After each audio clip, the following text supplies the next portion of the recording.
ಸಂಸ್ಥೆಯಲ್ಲಿ ಆಯೋಜಿಸಿದ್ದು ನಮಗೆಲ್ಲರಿಗೂ ಸಂತಸ. ವಿದ್ಯಾರ್ಥಿಗಳು ಆಗಮಿಸಿದ್ದಾರೆ. ಎಲ್ಲರಿಗೂ ಸ್ವಾಗತವನ್ನು ಕೋರುತ್ತಿದ್ದೇನೆ. ಇಂದಿನ ಈ ಕಾರ್ಯಕ್ರಮಕ್ಕೆ ಆಗಮಿಸಿದ ಅತಿಥಿ ಗಣ್ಯರನ್ನು ವೇದಿಕೆಗೆ ಕರೆತರಲಿದ್ದಾರೆ ನಮ್ಮ ಸಂಸ್ಥೆಯ ಸಂಚಾಲಕರಾದ ಡಾಕ್ಟರ್ ಮಂಜುನಾಥ್ ಎಸ್ ರೇವಣ್ಕರ್. ಈಶ್ವರ ನಿನಗೆ ಪ್ರಥಮ ಪ್ರಣಾಮ, ಭಜಿಸುವೆ ನಿನ್ನಯ ದಿವ್ಯ ನಾಮ. ವಿಘ್ನೇಶ್ವರ ನಿನಗೆ ಪ್ರಥಮ ಪ್ರಣಾಮ, ಭಜಿಸುವೆ ನಿನ್ನಯ ದಿವ್ಯ ನಾಮ. ವಿಘ್ನ ವಿನಾಶಕ ಬುದ್ಧಿ ಪ್ರದಾಯಕ, ವಿಘ್ನ ವಿನಾಶಕ ಬುದ್ಧಿ ಪ್ರದಾಯಕ. ವಿದ್ಯೆಯ ನೀಡೋ ಶ್ರೀ ವರದಾಯಕ, ವಿದ್ಯೆಯ ನೀಡೋ ಶ್ರೀ ವರದಾಯಕ. ಚರಣ ಕಮಲ ನಿನ್ನ ಪೂಜಿಪೆ ಅನುದಿನ, ಚರಣ ಕಮಲ ನಿನ್ನ ಪೂಜಿಪೆ ಅನುದಿನ. ಪಾವನಗೊಳಿಸೋಯಿ ಶಾಂತಿಧಾಮ. ವಿಘ್ನೇಶ್ವರ ನಿನಗೆ ಪ್ರಥಮ ಪ್ರಣಾಮ, ಭಜಿಸುವೆ ನಿನ್ನಯ ದಿವ್ಯ ನಾಮ. ವಿಘ್ನೇಶ್ವರ ನಿನಗೆ ಪ್ರಥಮ ಪ್ರಣಾಮ.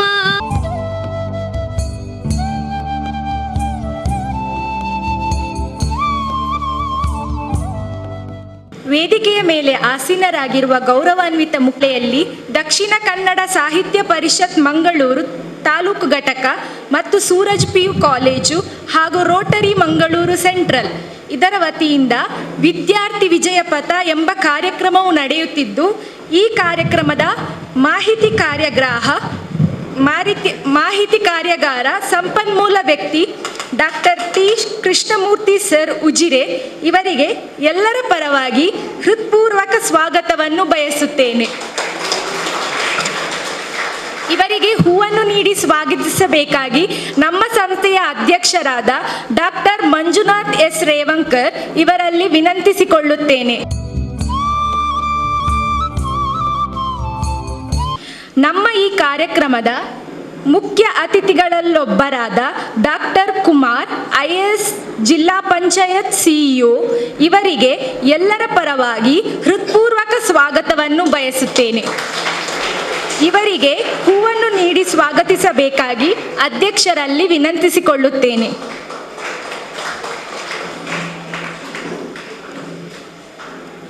ನಮ್ಮ ಇಂದಿನ ಕಾರ್ಯಕ್ರಮದ ಇನ್ನೋರ್ವ ಮುಖ್ಯ ಅತಿಥಿ ಶ್ರೀಯುತ ವಿಷ್ಣು ನಾರಾಯಣ್ ಹೆಬ್ಬಾರ್, ತಾಲೂಕು ದೈಹಿಕ ಶಿಕ್ಷಣ ಪರಿವೀಕ್ಷಕರು ಬಂಟ್ವಾಳ ಇವರಿಗೆ ಎಲ್ಲರ ಪರವಾಗಿ ಹಾರ್ದಿಕ ಸ್ವಾಗತವನ್ನು ಬಯಸುತ್ತೇನೆ. ಇವರಿಗೆ ಹೂವನ್ನು ನೀಡಿ ಸ್ವಾಗತಿಸಬೇಕಾಗಿ ವಿನಂತಿಸಿಕೊಳ್ಳುತ್ತೇನೆ.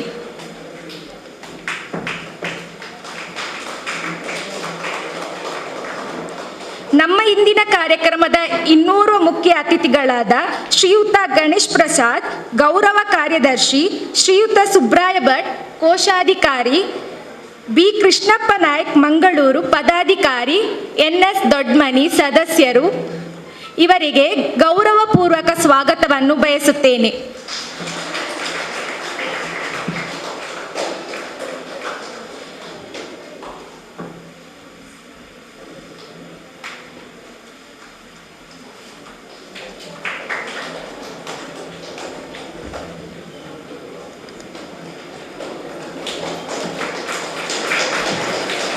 ನಮ್ಮ ಇಂದಿನ ಕಾರ್ಯಕ್ರಮದ ಅತಿಥಿಗಳಾದ ರಾಮಕೃಷ್ಣ ಶೆಟ್ಟಿ ಮಾಜಿ BO, ಶ್ರೀಯುತ ವಿನಯ್ ಆಚಾರ್ಯ ಕನ್ನಡ ಸಾಹಿತ್ಯ ಪರಿಷತ್ ಗೌರವ ಕಾರ್ಯದರ್ಶಿ, Rajesh Shetty president elect Rotary Mangaluru ಇವರಿಗೆ ಗೌರವಪೂರ್ವಕ ಸ್ವಾಗತವನ್ನು ಬಯಸುತ್ತೇನೆ.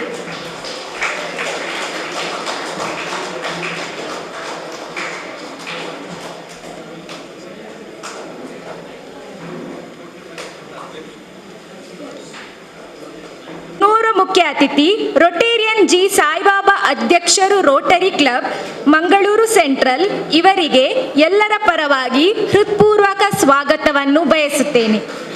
ಇವರಿಗೂ ಸ್ವಾಗತವನ್ನು ಬಯಸುತ್ತೇನೆ.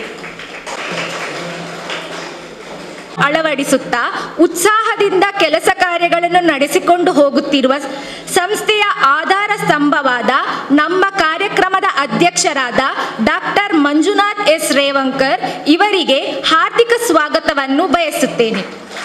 ಉತ್ತಮತೆಯ ಪ್ರಾಂಶುಪಾಲರಾದ ಡಾಲ್ಫಿ ಸಿಕ್ವೇರ ಸರ್, ನಿಮಗೆ ಈ ಕಾರ್ಯಕ್ರಮಕ್ಕೆ ಎಲ್ಲರ ಪರವಾಗಿ ಸ್ವಾಗತಿಸುತ್ತೇನೆ. ಚಟುವಟಿಕೆಯುಕ್ತವಾಗಿ ಪ್ರೋತ್ಸಾಹಿಸುತ್ತಾ ಶಾಲೆಯ ಎಲ್ಲ ಕಾರ್ಯಕ್ರಮಗಳನ್ನು ಪ್ರೀತಿ ಮತ್ತು ಉತ್ಸಾಹದಿಂದ ಮಾಡುವ ಎಲ್ಲ ಶಿಕ್ಷಕರಿಗೆ ನಮ್ಮ ಈ ಕಾರ್ಯಕ್ರಮಕ್ಕೆ ಎಲ್ಲರ ಪರವಾಗಿ ಸ್ವಾಗತವನ್ನು ಬಯಸುತ್ತೇನೆ. ಅಷ್ಟೇ ಅಲ್ಲದೆ ಪೋಷಕರ ಪಾತ್ರವು ಬಹುಮುಖ್ಯ. ಉತ್ತಮ ಚಟುವಟಿಕೆಗಳಿಗೆ ಸದಾ ಬೆಂಬಲವನ್ನು ನೀಡುತ್ತಿರುವ ಎಲ್ಲ ಪೋಷಕರಿಗೆ ಶಾಲೆಯ ಪರವಾಗಿ ಅತ್ಯಂತ ಸೌಹಾರ್ದಯುತವಾದ ಸ್ವಾಗತವನ್ನು ಬಯಸುತ್ತೇನೆ. ನಮ್ಮ ಈ ಕಾರ್ಯಕ್ರಮದ ಕೇಂದ್ರ ಬಿಂದುಗಳಾದ ನಮ್ಮ ಪ್ರೀತಿಯ ಮುದ್ದು ಮಕ್ಕಳಿಗೆ ಎಲ್ಲರ ಪರವಾಗಿ ಪ್ರೀತಿಯ ಸ್ವಾಗತವನ್ನು ಬಯಸುತ್ತೇನೆ. ನಮ್ಮ ಕಾರ್ಯಕ್ರಮಕ್ಕೆ ಆಗಮಿಸಿರುವಂತಹ ವರದಿಗಾರರು ಹಾಗೂ ಮಾಧ್ಯಮ ಮಿತ್ರರಿಗೂ ಹಾರ್ದಿಕ ಸ್ವಾಗತವನ್ನು ಬಯಸುತ್ತೇನೆ. ಯಶಸ್ವಿಯಾಗಿ ಮೂಡಿಬರಲು ಪ್ರತ್ಯಕ್ಷವಾಗಿ ಮತ್ತು ಪರೋಕ್ಷವಾಗಿ ಕಾರಣರಾದ ಎಲ್ಲರಿಗೂ ಹಾಗೂ ಕಾರ್ಯಕ್ರಮದಲ್ಲಿ ಭಾಗವಹಿಸಿರುವ ಸರ್ವರಿಗೂ ನನ್ನ ಆದರಣೀಯ ಸ್ವಾಗತವನ್ನು ಬಯಸುತ್ತೇನೆ. ಧನ್ಯವಾದಗಳು.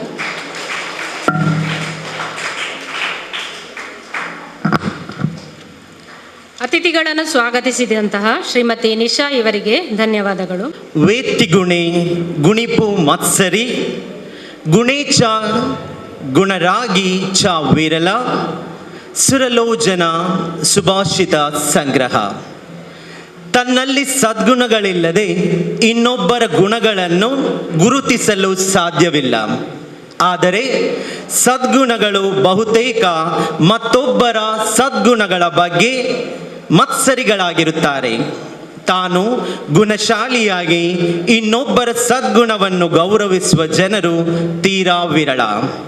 ವೇದಿಕೆಯಲ್ಲಿ ಉಪಸ್ಥಿತರಿರುವ ಎಲ್ಲ ಗಣ್ಯ ವ್ಯಕ್ತಿಗಳಿಗೂ ಅತಿಥಿಗಳಿಗೂ ನನ್ನ ಕೋಟಿ ಕೋಟಿ ನಮನಗಳು. ಎಲ್ಲಕ್ಕಿಂತ ಮಿಗಿಲಾಗಿ ನಮ್ಮ ಸೂರಜ್ ಶಿಕ್ಷಣ ಸಂಸ್ಥೆಯ ಸಂಚಾಲಕರು, ಕನ್ನಡ ಸಾಹಿತ್ಯ ಪರಿಷತ್ನ ಅಧ್ಯಕ್ಷರು, ಕೊಡುಗೈ ದಾನಿ, ಮಣ್ಣಿನ ಮಗನೆಂದೇ ಪ್ರಸಿದ್ಧ ಪಡೆದಿರುವ ನಮ್ಮೆಲ್ಲರ ನೆಚ್ಚಿನ ಡಾಕ್ಟರ್ ಮಂಜುನಾಥ ಎಸ್ ರೇವನ್ಕರ್ ಸರ್, ನಿಮಗೂ ವಂದಿಸುತ್ತಾ ಇವತ್ತಿನ ವಿದ್ಯಾರ್ಥಿ ವಿಜಯ ಪಥ ಎಂಬ ಕಾರ್ಯಕ್ರಮವನ್ನು ನೆರವೇರಿಸಲು ಮುಗ್ಧ ಮನಸ್ಸಿನಿಂದ ಒಪ್ಪಿಗೆ ನೀಡಿದ ತಮಗೆ ಮೊಗದೊಮ್ಮೆ ಸ್ಮರಿಸುತ್ತಾ, ನಮ್ಮ ಈ ಶಿಕ್ಷಣ ಸಂಸ್ಥೆಯು ಹಲವಾರು ದಶಕಗಳಿಂದ ಸಾವಿರಾರು ವಿದ್ಯಾರ್ಥಿಗಳಿಗೆ ದಾರಿದೀಪ ನೀಡಿದೆ. ಇಲ್ಲಿ ವಿದ್ಯಾಭ್ಯಾಸವನ್ನು ಪಡೆದ ವಿದ್ಯಾರ್ಥಿಗಳೆಲ್ಲರೂ ಸಮಾಜದಲ್ಲಿ ಗೌರವ ಹುದ್ದೆಯನ್ನು ತಮ್ಮದಾಗಿಸಿಕೊಂಡಿದ್ದಾರೆ ಎಂದು ಹೇಳಲು ನನಗೆ ಅತಿಯಾದ ಸಂತಸವಾಗುತ್ತಿದೆ. ಹಾಗಾದರೆ ಇವತ್ತಿನ ಈ ಕಾರ್ಯಕ್ರಮದ ಮುಖ್ಯ ಉದ್ದೇಶಗಳು ಈ ಕೆಳಗಿನಂತಿವೆ. ವಿದ್ಯಾರ್ಥಿಗಳ ಜೀವನದಲ್ಲಿ ಓದುವ ಹಾಗೂ ಬರೆಯುವ ವಿಧಾನವನ್ನು ತಿಳಿಸುವುದು, ಪರೀಕ್ಷೆಯಲ್ಲಿ ಉತ್ತರಿಸುವ ವಿಧಾನಗಳನ್ನು ಅರಿಯುವುದು, ರಜಾ ದಿನಗಳಲ್ಲಿ ಓದುವ ಅಭ್ಯಾಸಗಳನ್ನು ಹೆಚ್ಚಿಸುವುದು, ಪರೀಕ್ಷಾ ಸಮಯದ ಭಯ ನಿವಾರಣೆಗಳ ಮಾಹಿತಿಗಳನ್ನು ಪಡೆದುಕೊಳ್ಳುವುದು, ಪರೀಕ್ಷೆಯಲ್ಲಿ ಉತ್ತಮ ಅಂಕಗಳನ್ನು ಯಾವ ರೀತಿ ಗಳಿಸುವುದು ಎಂಬುದರ ವಿಧಾನವಾಗಿ ಆತ್ಮವಿಶ್ವಾಸ ಮತ್ತು ಗುರಿಯನ್ನು ಹೇಗೆ ನಿರ್ಧರಿಸುವುದು, ಏಕಾಗ್ರತೆ, ಜ್ಞಾಪಕ ಶಕ್ತಿ ಹೆಚ್ಚಿಸುವ ಬಗೆಗಳು, ಉನ್ನತ ಶಿಕ್ಷಣದ ಅವಕಾಶಗಳು, ಇದೆಲ್ಲಕ್ಕಿಂತ ಮಿಗಿಲಾಗಿ SSLC ಹಾಗೂ PUC ನಂತರ ಮುಂದೇನು ಎನ್ನುವ ಹಲವಾರು ಸವಾಲುಗಳಿಗೆ ಪರಿಹಾರವನ್ನು ನೀಡಲಿದ್ದಾರೆ ಇವತ್ತಿನ ಡಾಕ್ಟರ್ ಟಿ ಕೃಷ್ಣಮೂರ್ತಿ ಉಜಿರೆ ಅಧ್ಯಕ್ಷರುಗಳು. Over to you sir. Thank you so very much. ಪ್ರಾಸ್ತಾವಿಕ ನುಡಿಗಳನ್ನಾಡಿದ ನಮ್ಮ ಶಾಲಾ ಪ್ರಾಚಾರ್ಯರಿಗೆ ಧನ್ಯವಾದಗಳು. ದೀಪ ಜ್ಯೋತಿ ಪರಂ ಜ್ಯೋತಿ, ದೀಪೋ ಜ್ಯೋತಿ ಜನಾರ್ದನಃ, ದೀಪೋ ಹರತು ಮೇ ಪಾಪಂ, ದೀಪ ಜ್ಯೋತಿ ನಮೋಸ್ತುತಿ.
ಮೊಟ್ಟ ಮೊದಲನೇ ಬಾರಿಗೆ ಇಂಥ ಒಂದು ಅತ್ಯಂತ ಉಪಯುಕ್ತವಾದಂಥ ಮತ್ತು ಬಹಳ ಅರ್ಥಪೂರ್ಣವಾದಂಥ ಕಾರ್ಯಕ್ರಮವನ್ನು ಎಲ್ಲ ವಿದ್ಯಾರ್ಥಿಗಳ ಒಂದು ಉಪಯೋಗಕ್ಕಾಗಿ ಇಂಥ ಒಳ್ಳೆಯ ಕಾರ್ಯಕ್ರಮವನ್ನು ಆಯೋಜನೆ ಮಾಡಿರುವಂಥ ಡಾಕ್ಟರ್ ಮಂಜುನಾಥ್ ಎಸ್ ರೇವಣ್ಕರ್ ಅವರಿಗೆ ನಾನು ಅತ್ಯಂತ ಹೃತ್ಪೂರ್ವಕವಾದಂಥ ಅಭಿನಂದನೆಗಳನ್ನು ಸಲ್ಲಿಸಲಿಕ್ಕೆ ಇಚ್ಛೆ ಪಡ್ತೇನೆ. ಮಂಜುನಾಥ್ ಎಸ್ ರೇವಣ್ಕರ್ ಅವರು ಒಬ್ಬ ಉತ್ತಮ ಚಿಂತಕ, ಜೊತೆಗೆ ಸಮಾಜ ಸೇವೆಯಲ್ಲಿ ತಾವು ಕೂಡ ತೊಡಗಿಸಿಕೊಂಡು ಈ ಸಮಾಜಕ್ಕೆ ಉತ್ತಮ ಸತ್ಪ್ರಜೆಗಳನ್ನು ರೂಪಿಸಬೇಕು ಅನ್ನುವಂಥ ಆಶಾಭಾವನೆಯನ್ನು ಹೊಂದಿರುವಂಥ ಅತ್ಯಂತ ಒಂದು ನಿಷ್ಕಲ್ಮಶವಾದಂಥ ಒಬ್ಬ ವ್ಯಕ್ತಿ ಅಂತ ಹೇಳಲಿಕ್ಕೆ ಇಚ್ಛೆ ಪಡ್ತೇನೆ.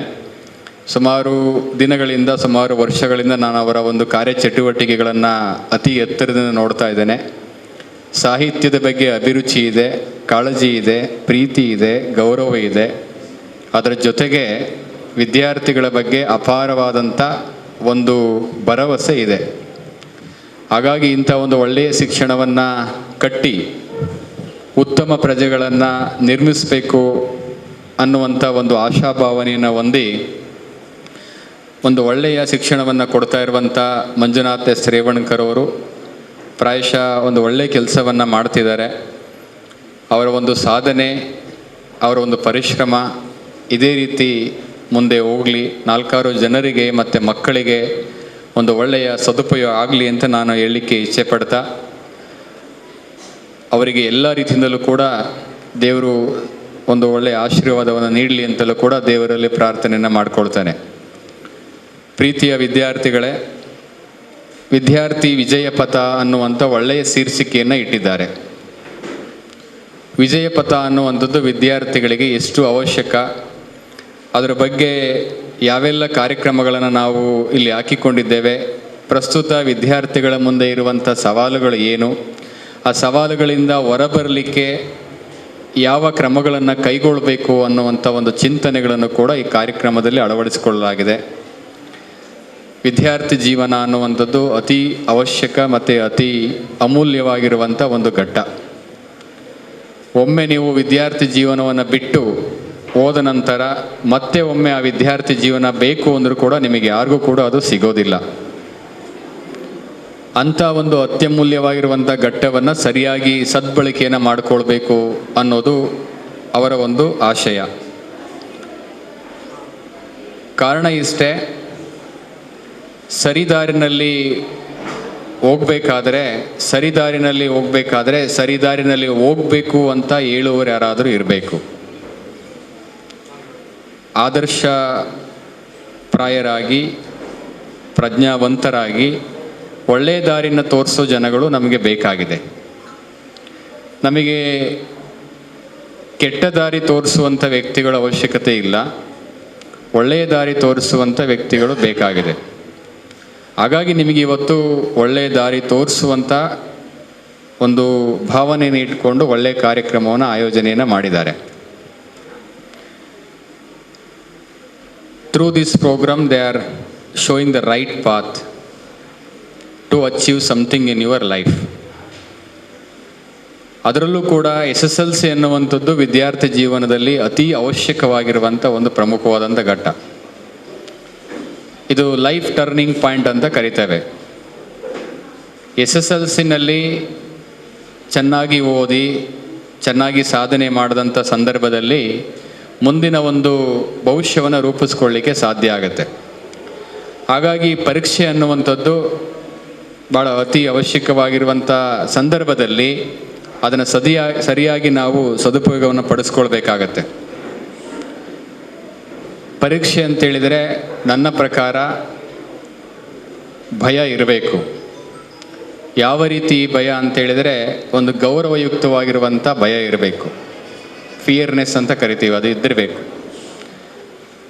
ಪರೀಕ್ಷೆ ಅನ್ನುವಂಥದ್ದು ನಾವು ಅದನ್ನು we have to celebrate it as a festival. ಒಂದು ಹಬ್ಬದ ರೀತಿಯಲ್ಲಿ ಸೆಲೆಬ್ರೇಟ್ ಮಾಡಬೇಕು. ಅದಕ್ಕೆ ಭಯ ಇಟ್ಕೊಂಡು ನಾವು ಹೋಗ್ಲಿಕ್ಕೆ ಆಗೋದಿಲ್ಲ. ಹಬ್ಬ ಅಂದರೆ ವರ್ಷಕ್ಕೊಂದೇ ಬರೋದು. ದೀಪಾವಳಿ ಆಗಿರ್ಬೋದು, ಗೌರಿ ಹಬ್ಬ ಆಗಿರ್ಬೋದು, ಗಣೇಶ ಹಬ್ಬ ಆಗಿರ್ಬೋದು, ಯುಗಾದಿ ಹಬ್ಬ ಆಗಿರ್ಬೋದು, ಇವೆಲ್ಲವೂ ಕೂಡ ವರ್ಷಕ್ಕೆ ಒಂದೇ ಸಲ ಬರುವಂಥದ್ದು. ಅದೇ ರೀತಿ ಪರೀಕ್ಷೆಯು ಕೂಡ ಒಂದು ವರ್ಷಕ್ಕೆ ಒಂದೇ ರೀತಿ ಬರುವಂಥದ್ದು. ನಾವು ಹಬ್ಬವನ್ನು ಹೇಗೆ ಸಂಭ್ರಮಣೆಯಿಂದ ಆಚರಿಸ್ತೇವೆ, ಸಂತೋಷದಿಂದ ಆಚರಿಸ್ತೇವೆ, ಪರೀಕ್ಷೆಯನ್ನು ಕೂಡ ನಾವು we have to face it as a festival mood ಅಂತ ಕರಿತೇವೆ. ಆ ಒಂದು ಹಬ್ಬವಾಗಿ ನಾವು ಆಚರಿಸ್ಬೇಕಂದ್ರೆ ನಮ್ಮಲ್ಲೇ ಇರುವಂಥ ಒಂದು ದೃಢತೆ ಮತ್ತು ಆತ್ಮವಿಶ್ವಾಸ ಇದ್ದಾಗ ಮಾತ್ರ ನಾವು ಆ ಪರೀಕ್ಷೆಯನ್ನು ಸಮರ್ಥವಾಗಿ ಎದುರಿಸಲಿಕ್ಕೆ ಸಾಧ್ಯ ಆಗುತ್ತೆ. ಹಾಗಾಗಿ ನಾವು ಯಾವತ್ತೂ ಕೂಡ ವಿದ್ಯಾರ್ಥಿಗಳಾಗಿರೋ ಅಂಥವ್ರು ನಾನು ಹೇಳಲಿಕ್ಕೆ ಇಚ್ಛೆ ಪಡೋ ಅಂಥದ್ದು, ನೀವು ಎಕ್ಸಾಮ್ಗೆ ಹೋಗಬೇಕಾದ್ರೆ ನೀವೇನಾಗಬೇಕಂದ್ರೆ you have to be a warrior. Warrior ಅಂದರೆ ಒಬ್ಬ ಯುದ್ಧಕ್ಕೆ ಯೋಧ ಯಾವ ರೀತಿ ಹೋಗ್ತಾ ಇರ್ತಾನೆ ಅಂತ ಹೇಳಿದ್ರೆ, ನಾನು ಗೆದ್ದೇ ಗೆಲ್ತೀನಿ, ಸಾಧನೆ ಮಾಡೇ ಮಾಡ್ತೀನಿ ಅನ್ನೋಂಥ ಆತ್ಮವಿಶ್ವಾಸವನ್ನು ಹೊಂದಿ ಹೋಗಿರ್ತಾನೆ. You should not be a worrier. If you are a worrier, you cannot success, you cannot reach your goal. You have to be a warrior than worrier. ಹಾಗಾಗಿ ಇದರ ಒಂದು ಸದುಪಯೋಗವನ್ನು ನೀವೆಲ್ಲರೂ ಕೂಡ ಪಡೆದುಕೊಳ್ಬೇಕಂತ ನಾನು ಹೇಳಲಿಕ್ಕೆ ಇಚ್ಛೆ ಪಡ್ತೇನೆ. ಆತ್ಮವಿಶ್ವಾಸ ಮತ್ತು ದೃಢತೆ ಮತ್ತು ನಿಮ್ಮ ಮೇಲೆ ನಿಮಗೆ ನಂಬಿಕೆ ಇರಬೇಕು. ಅದನ್ನು ಸೆಲ್ಫ್ ಕಾನ್ಫಿಡೆನ್ಸ್ ಅಂತ ನಾವು ಕರಿತೇವೆ. ಆ ಒಂದು ವಿಶ್ವಾಸ, ದೃಢತೆ ನಿಮ್ಮ ಮೇಲೆ ಇದ್ದಂಥ ಸಂದರ್ಭದಲ್ಲಿ ಒಂದು ಒಳ್ಳೆಯ ಸಾಧನೆ ಮಾಡಲಿಕ್ಕೆ ಸಾಧ್ಯ ಆಗುತ್ತೆ ಅಂತ ಹೇಳಲಿಕ್ಕೆ ಇಚ್ಛೆ ಪಡ್ತೇನೆ. ಯಾವುದೇ ರೀತಿ ಭಯ ಬೇಡ. ಒಬ್ಬ ಯೋಧನ ರೀತಿ ನೀವೆಲ್ಲರೂ ಕೂಡ ಪರೀಕ್ಷೆನ ಎದುರಿಸಬೇಕು. ಮಾರ್ಚ್ 31ನೇ ತಾರೀಕಿಂದ ಪರೀಕ್ಷೆ ಬರ್ತಾ ಇದೆ. ಆ ಪರೀಕ್ಷೆನ ಯಾವ ರೀತಿ ಎದುರಿಸಬೇಕು, ಯಾವ ರೀತಿ ಒಳ್ಳೆಯ ಅಂಕಗಳನ್ನು ಗಳಿಸ್ಕೊಳ್ಬೇಕು ಅನ್ನೋದ್ರ ಬಗ್ಗೆ ಒಂದು ಕೂಲಂಕುಷವಾಗಿ ತಮಗೆಲ್ಲ ತರಬೇತಿಯನ್ನು ಕೊಡ್ತಾರೆ. ಪರೀಕ್ಷೆಯಲ್ಲಿ ಅಂಕಗಳು ಕೂಡ ಬಹಳ ಮುಖ್ಯ. ಅದೇ ರೀತಿ ಜೀವನದಲ್ಲೂ ಕೂಡ ಒಳ್ಳೆಯ ಅಂಕಗಳನ್ನು ಗಳಿಸ್ಕೋಬೇಕಾಗತ್ತೆ. ಒಂದೇ ಒಂದು ಮಾತು ಹೇಳಬೇಕಂದ್ರೆ, ಈ ಪರೀಕ್ಷೆಯಲ್ಲಿ ನೀವು ಎಷ್ಟೇ ಅಂಕ ಗಳಿಸ್ಕೊಂಡ್ರೂ ಕೂಡ ಅದು ಅಂಕಪಟ್ಟಿಯಲ್ಲಿ ಉಳಿದಿರುತ್ತೆ, ಅದು ಗೊತ್ತಾಗಲ್ಲ. ಆದರೆ ಜೀವನದಲ್ಲಿ ಒಂದು ಒಳ್ಳೆಯ ಅಂಕಗಳನ್ನು ಕಳಿಸ್ಕೊಳ್ಬೇಕು. ಪರೀಕ್ಷೆಯಲ್ಲಿ ನಿಮಗೊಂದು ಸಿಲೆಬಸ್ ಇರುತ್ತೆ, ಪಠ್ಯ ಇರುತ್ತೆ, ನಿಮಗೆ ಪಾಠ ಮಾಡೋರು ಇರ್ತಾರೆ, ಈಸಿಯಾಗಿ ನೀವು ಸ್ಕೋರ್ ಮಾಡ್ಬೋದು. ನಿಜ ಜೀವನದಲ್ಲಿ ಯಾವುದೇ ಪಠ್ಯ ಇರೋದಿಲ್ಲ, ಯಾವುದೇ ಸಿಲೆಬಸ್ ಇಲ್ಲ, ಆದರೆ ಅಲ್ಲಿ ನಿಮ್ಮನ್ನು ವ್ಯಾಲ್ಯುವೇಟ್ ಮಾಡೋರು ಜಾಸ್ತಿ ಇರ್ತಾರೆ. SSLC ಎಕ್ಸಾಮ್ ಬರೆದ್ರೆ ನಿಮ್ಮ ಪೇಪರ್ ವ್ಯಾಲ್ಯುವೇಷನ್ ಮಾಡೋರು ಒಬ್ಬರೇ. Only one teacher evaluate your answer paper. In real life, there are n number of people are there around you to evaluate you, to assess you, whether you are good person, whether you are bad person, whether you are going in right track or wrong track, how is your attitude, what is your character, whether you are good citizen or bad citizen. So these are all aspects will be assessed by the many people. ಹಾಗಾಗಿ ಜೀವನದಲ್ಲಿ ಒಳ್ಳೆಯ ಅಂಕಗಳದು ಗಳಿಸ್ಕೊಳ್ಳೋದು ಮುಖ್ಯ. ಅದೇ ರೀತಿ ನಿಜ ಜೀವನದಲ್ಲಿ ಒಳ್ಳೆಯ ಅಂಕವನ್ನು ಕೂಡ ಗಳಿಸೋದು ಬಹಳ ಮುಖ್ಯ ಅಂತ ಹೇಳ್ತಾ, ವಿದ್ಯಾರ್ಥಿಗಳು ಒಳ್ಳೆಯ ಅಂಕಗಳನ್ನು ಗಳಿಸ್ಕೊಳ್ಳಿ ಮತ್ತು ಉತ್ತಮವಾದಂಥ ಆದರ್ಶ ಪ್ರಜೆಗಳಾಗಿ ಅಂತ ನಾನು ಹೇಳಲಿಕ್ಕೆ ಇಚ್ಛೆ ಪಡ್ತೇನೆ. ಒಟ್ಟಾರೆಯಾಗಿ ಒಳ್ಳೆಯ ಕಾರ್ಯಕ್ರಮವನ್ನು ಆಯೋಜನೆ ಮಾಡಿದ್ದೀರಾ, ನಿಮಗೆ ನಿಜವಾಗ್ಲೂ ಕೂಡ ಅಭಿನಂದನೆಗಳು. ಏಕೆ ಅಂತ ಹೇಳಿದ್ರೆ, ಒಂದು ವಿದ್ಯಾರ್ಥಿಗಳಿಗೆ ಒಂದು ಸೂಕ್ತ ಮಾರ್ಗದರ್ಶನವನ್ನು ತೋರಿಸೋದು ಕೂಡ ಬಹಳ ಮುಖ್ಯ. ಹಾಗಾಗಿ ಮತ್ತೊಮ್ಮೆ ನಿಮಗೆಲ್ಲರಿಗೂ ಕೂಡ ಅಭಿನಂದನೆಗಳನ್ನು ಸಲ್ಲಿಸಿ, ರೇವಣ್ಕರ್ ಅವರಿಗೆ ವಿಶೇಷವಾದಂಥ ಅಭಿನಂದನೆಗಳನ್ನು ಸಲ್ಲಿಸಿ ನನ್ನ ಮಾತನ್ನು ಮುಗಿಸ್ತೇನೆ. ನಮಸ್ಕಾರ. ಪರೀಕ್ಷೆಯ ಸಮಯವನ್ನು ಹೇಗೆ ಸದುಪಯೋಗಪಡಿಸಿಕೊಳ್ಳಬೇಕು ಹಾಗೂ ಈ ಕಾರ್ಯಕ್ರಮದ ಕುರಿತು ಹಿತ ನುಡಿಗಳನ್ನಾಡಿದ ಡಾಕ್ಟರ್ ಕುಮಾರ್ IAS ಇವರಿಗೆ ಧನ್ಯವಾದಗಳು. ಇಂದಿನ ಈ ಕಾರ್ಯಕ್ರಮಕ್ಕೆ ಸಂಪನ್ಮೂಲ ವ್ಯಕ್ತಿಯಾಗಿ ಈ ಸಂದರ್ಭದಲ್ಲಿ ಮಾಹಿತಿ ಕಾರ್ಯಾಗಾರ ಕಾರ್ಯಕ್ರಮವನ್ನು ನಡೆಸಿಕೊಡಲಿರುವ ಡಾಕ್ಟರ್ ಕುಮಾರ್ ಇವರನ್ನು ಸನ್ಮಾನಿಸಿ ಗೌರವಿಸಲಾಗುವುದು.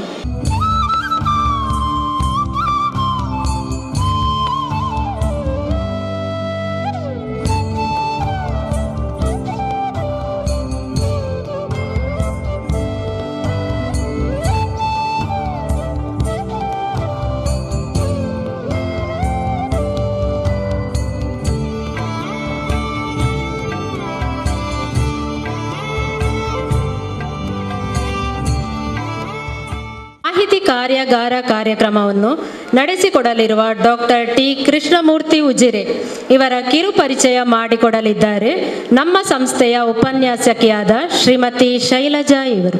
ಒಂದು ಅತ್ಯುತ್ತಮ ಪುಸ್ತಕವು 100 ಸ್ನೇಹಿತರಿಗೆ ಸಮನಾದರೆ ಅವರ ಮಾತಿನಂತೆ ಶಿಕ್ಷಣ ಹಾಗೂ ಸಾಹಿತ್ಯ ಕ್ಷೇತ್ರದಲ್ಲಿ ತಮ್ಮನ್ನು ತಾವು ತೊಡಗಿಸಿಕೊಂಡಿರುವ ಮತ್ತು ಇವತ್ತಿನ ಈ ಕಾರ್ಯಕ್ರಮದ ಕೇಂದ್ರ ಬಿಂದುವಾಗಿರುವ ವಿದ್ಯಾರ್ಥಿ ವಿಜಯ ಪಥ ಎಂಬ ಮಾಹಿತಿ ಕಾರ್ಯಾಗಾರವನ್ನು ನಡೆಸಿಕೊಡಲಿರುವ ಶ್ರೀಯುತ ಡಾಕ್ಟರ್ ಟಿ ಕೃಷ್ಣಮೂರ್ತಿ ಇವರ ಕಿರು ಪರಿಚಯ ಇದೀಗ.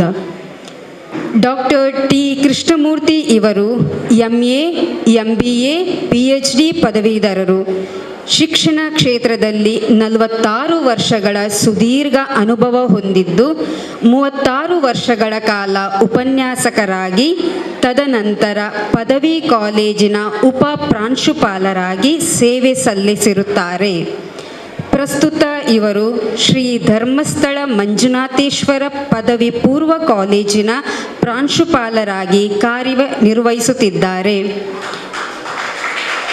ವಿದ್ಯಾರ್ಥಿಗಳಿಗೆ, ಪೋಷಕರಿಗೆ, ಉದ್ಯೋಗಿಗಳಿಗೆ, ನಿರುದ್ಯೋಗಿಗಳಿಗೆ, ಹಿರಿಯರಿಗೆ, ಕಿರಿಯರಿಗೆ, ಅಧ್ಯಾಪಕರಿಗೆ, ಸರ್ಕಾರೇತರ ಇಲಾಖೆಗಳ ನೌಕರ ವರ್ಗಕ್ಕೆ, ವಿವಿಧ ಮತಧರ್ಮದವರಿಗೆ ವಿವಿಧ ವಿಷಯಗಳಲ್ಲಿ ತರಬೇತಿ ನೀಡಿದ್ದಾರೆ. ಪತ್ರಿಕೆಗಳಲ್ಲಿ ಲೇಖನಗಳು ಕೂಡ ಪ್ರಕಟಗೊಂಡಿದ್ದು ಮಂಗಳೂರು ಆಕಾಶವಾಣಿಯಲ್ಲಿ ಹಲವಾರು ವಿಷಯಗಳ ಕುರಿತು ಭಾಷಣ ಮಾಡಿದ್ದಾರೆ ಹಾಗೂ ನಾಟಕ ವಿಭಾಗದಲ್ಲೂ ಕಲಾವಿದರಾಗಿ ಮಿಂಚಿದ್ದಾರೆ. ಸಾಂಸ್ಕೃತಿಕ ಸಂಘಟಕರಾಗಿ ಸಮೂಹ ಉಜಿರೆ ಎಂಬ ಸಂಸ್ಥೆಯನ್ನು 27 ವರ್ಷಗಳ ಕಾಲ ನಡೆಸಿಕೊಂಡು ಬಂದಿದ್ದಾರೆ. ರಾಜ್ಯದ ವಿವಿಧ ಜಿಲ್ಲೆಗಳಲ್ಲಿ ಹಾಗೂ ಹೊರ ರಾಜ್ಯಗಳಲ್ಲಿಯೂ ಕೂಡ ವ್ಯಕ್ತಿತ್ವದ ವಿಕಸನದ ತರಬೇತಿಯನ್ನು ನೀಡಿರುತ್ತಾರೆ. ಇವರು ಬರೆದಿರುವ ವಿದ್ಯಾರ್ಥಿ ವಿಜಯ ಪಥ ವಿದ್ಯಾರ್ಥಿಗಳ ಯಶಸ್ಸಿನ ಸೂತ್ರಗಳು ಮಾರ್ಗಗಳು ಎನ್ನುವ ಪುಸ್ತಕವು ಈ ಸುಸಂದರ್ಭದಲ್ಲಿ ನಿಮ್ಮೆಲ್ಲರ ಸಮ್ಮುಖದಲ್ಲಿ ಉದ್ಘಾಟನೆಗೊಳ್ಳಲಿದ್ದು, ಈ ಪುಸ್ತಕದಲ್ಲಿ ಒಟ್ಟು 3 ಅಧ್ಯಾಯಗಳು ಒಳಗೊಂಡಿದೆ. ಮೊದಲನೆಯದಾಗಿ ವಿದ್ಯಾರ್ಥಿ ವಿಜಯ ಪಥ ಅಂದರೆ ಉತ್ತಮ ಓದುವ ಬರೆಯುವ ವಿಧಾನಗಳು, ಏಕಾಗ್ರತೆ, ಜ್ಞಾಪಕ ಶಕ್ತಿ ಹೆಚ್ಚಿಸಿಕೊಳ್ಳುವ ಬಗೆ, ಪರೀಕ್ಷಾ ಭಯ ನಿವಾರಣಾ ಕ್ರಮಗಳು. ಎರಡನೆಯ ಅಧ್ಯಾಯದಲ್ಲಿ ಉನ್ನತ ಶಿಕ್ಷಣ ಪಥ ಅಂದರೆ ಉನ್ನತ ಶಿಕ್ಷಣದ ವಿವಿಧ ಕವಲುಗಳ ಮಾಹಿತಿ ಮತ್ತು ಮೂರನೆಯ ಅಧ್ಯಾಯದಲ್ಲಿ ಪೋಷಕರು ತಮ್ಮ ಮಕ್ಕಳನ್ನು ಬೆಳೆಸುವ ಬಗ್ಗೆ ಅನುಸರಿಸಿಕೊಳ್ಳಬೇಕಾದ ಕ್ರಮಗಳು. ಇಂತಹ ವಿಷಯಗಳನ್ನು ಈ ಪುಸ್ತಕವು ಬಹಳ ಸೊಗಸಾಗಿ ವಿಶ್ಲೇಷಿಸಿದ್ದಾರೆ. ಇವರು ಶಿಕ್ಷಣ ಮತ್ತು ಸಾಹಿತ್ಯ ಕ್ಷೇತ್ರದಲ್ಲಿ ಇನ್ನಷ್ಟು ಸಾಧನೆಯ ಮೈಲುಗಲ್ಲನ್ನು ತಲುಪಿ ಯಶಸ್ಸು ತಮ್ಮದಾಗಿಸಲಿ ಅನ್ನುವಂತಹ ಆಶಯ ನಿಮ್ಮೆಲ್ಲರದು. ಇದೀಗ ಪುಸ್ತಕ ಬಿಡುಗಡೆ. ಡಾಕ್ಟರ್ ಟಿ ಕೃಷ್ಣಮೂರ್ತಿ ಅವರ ಬಗ್ಗೆ ಕಿರುಪರಿಚಯ ಮಾಡಿಕೊಟ್ಟಂತಹ ಶ್ರೀಮತಿ ಶೈಲಜಾ ಇವರಿಗೆ ಧನ್ಯವಾದಗಳು. ಈಗ ವಿದ್ಯಾರ್ಥಿ ವಿಜಯ ಪಥ ವಿದ್ಯಾರ್ಥಿಗಳ ಯಶಸ್ಸಿನ ಸೂತ್ರಗಳು ಹಾಗೂ ಮಾರ್ಗಗಳು ಡಾಕ್ಟರ್ ಟಿ ಕೃಷ್ಣಮೂರ್ತಿ ಉಜಿರೆ ಇವರು ಬರೆದಿರುವ ಪುಸ್ತಕ ಬಿಡುಗಡೆಗೊಳ್ಳಲಿದೆ.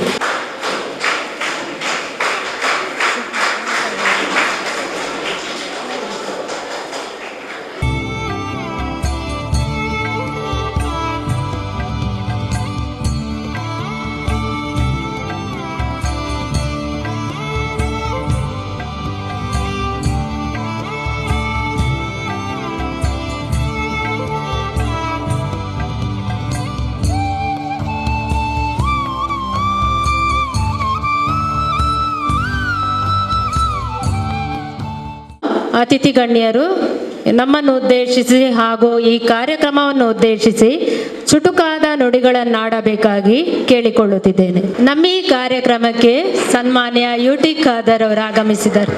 ಸ್ವಾಗತಿಸಬೇಕಾಗಿ ಕೇಳಿಕೊಳ್ಳುತ್ತಿದ್ದೇನೆ.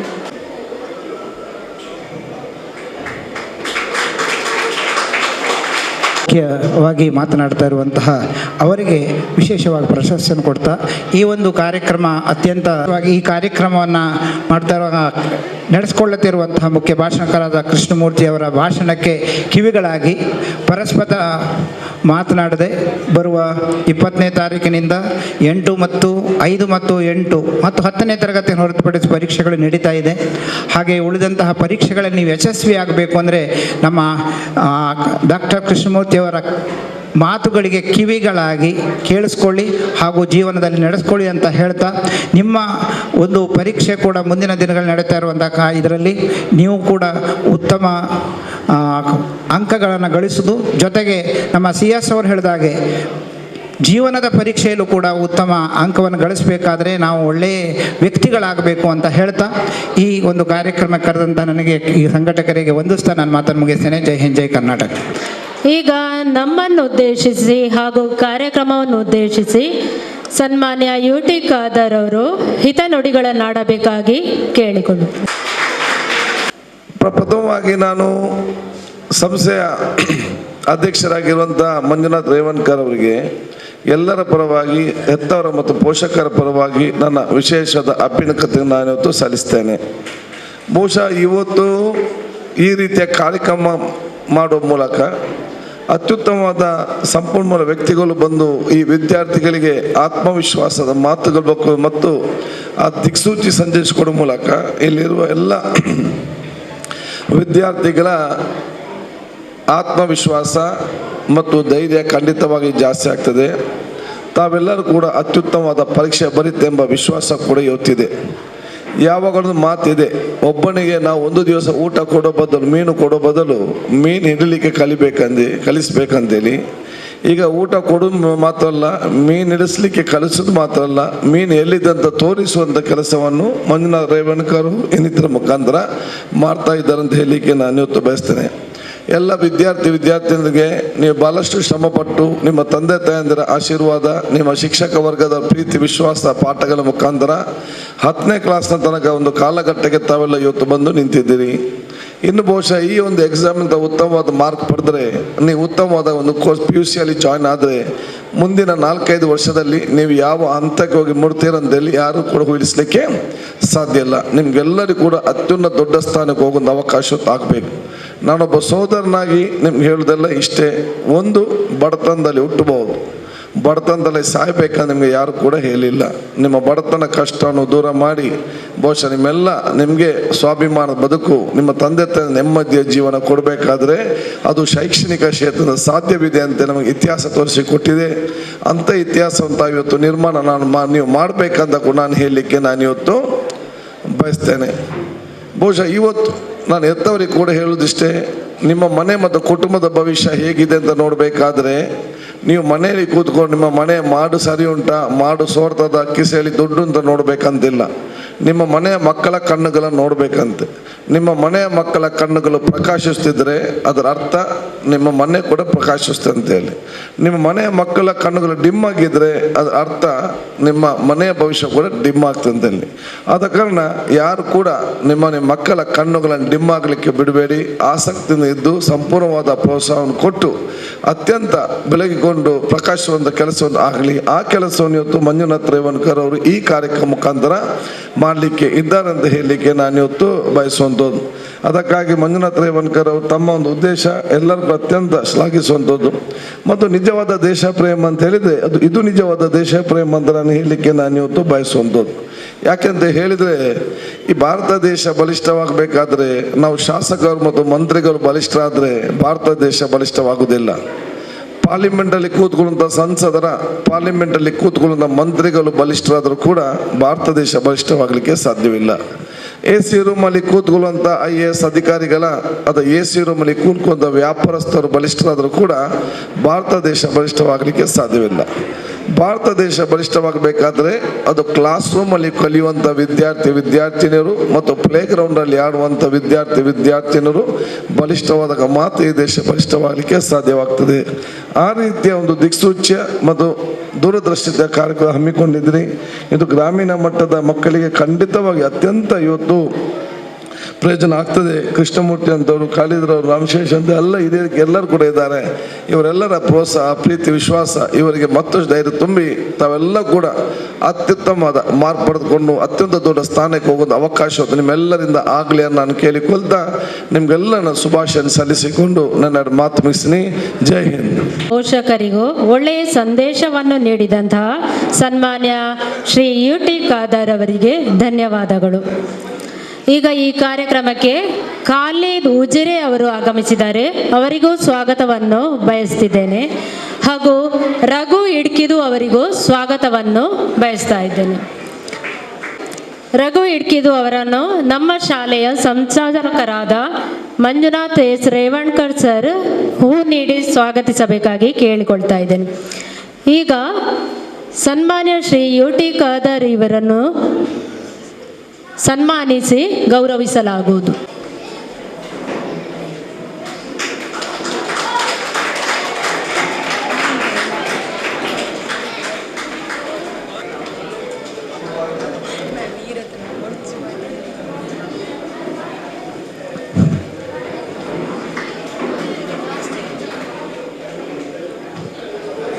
ಹಾಗೆಯೇ ಇನ್ನೋರ್ವ ಅತಿಥಿ ರಘು ಇಡ್ಕಿದು ಇವರಿಗೆ 2022-23ನೇ ಸಾಲಿನ ಹಂಸಕಾವ್ಯ ರಾಷ್ಟ್ರೀಯ ಕಾವ್ಯ ಪುರಸ್ಕಾರ ಲಭಿಸಿದೆ. ಅವರು ರಚಿಸಿರುವ ನೆತ್ತರು ಮತ್ತು ಮೌನದೊಳಗೊಂದು ಚಿತ್ರಕ್ಕೆ ಈ ಪುರಸ್ಕಾರ ಲಭಿಸಿದೆ. ಇವರನ್ನು ನಮ್ಮ ಸಂಸ್ಥೆಯ ಪರವಾಗಿ ಸನ್ಮಾನಿಸಲಾಗುವುದು.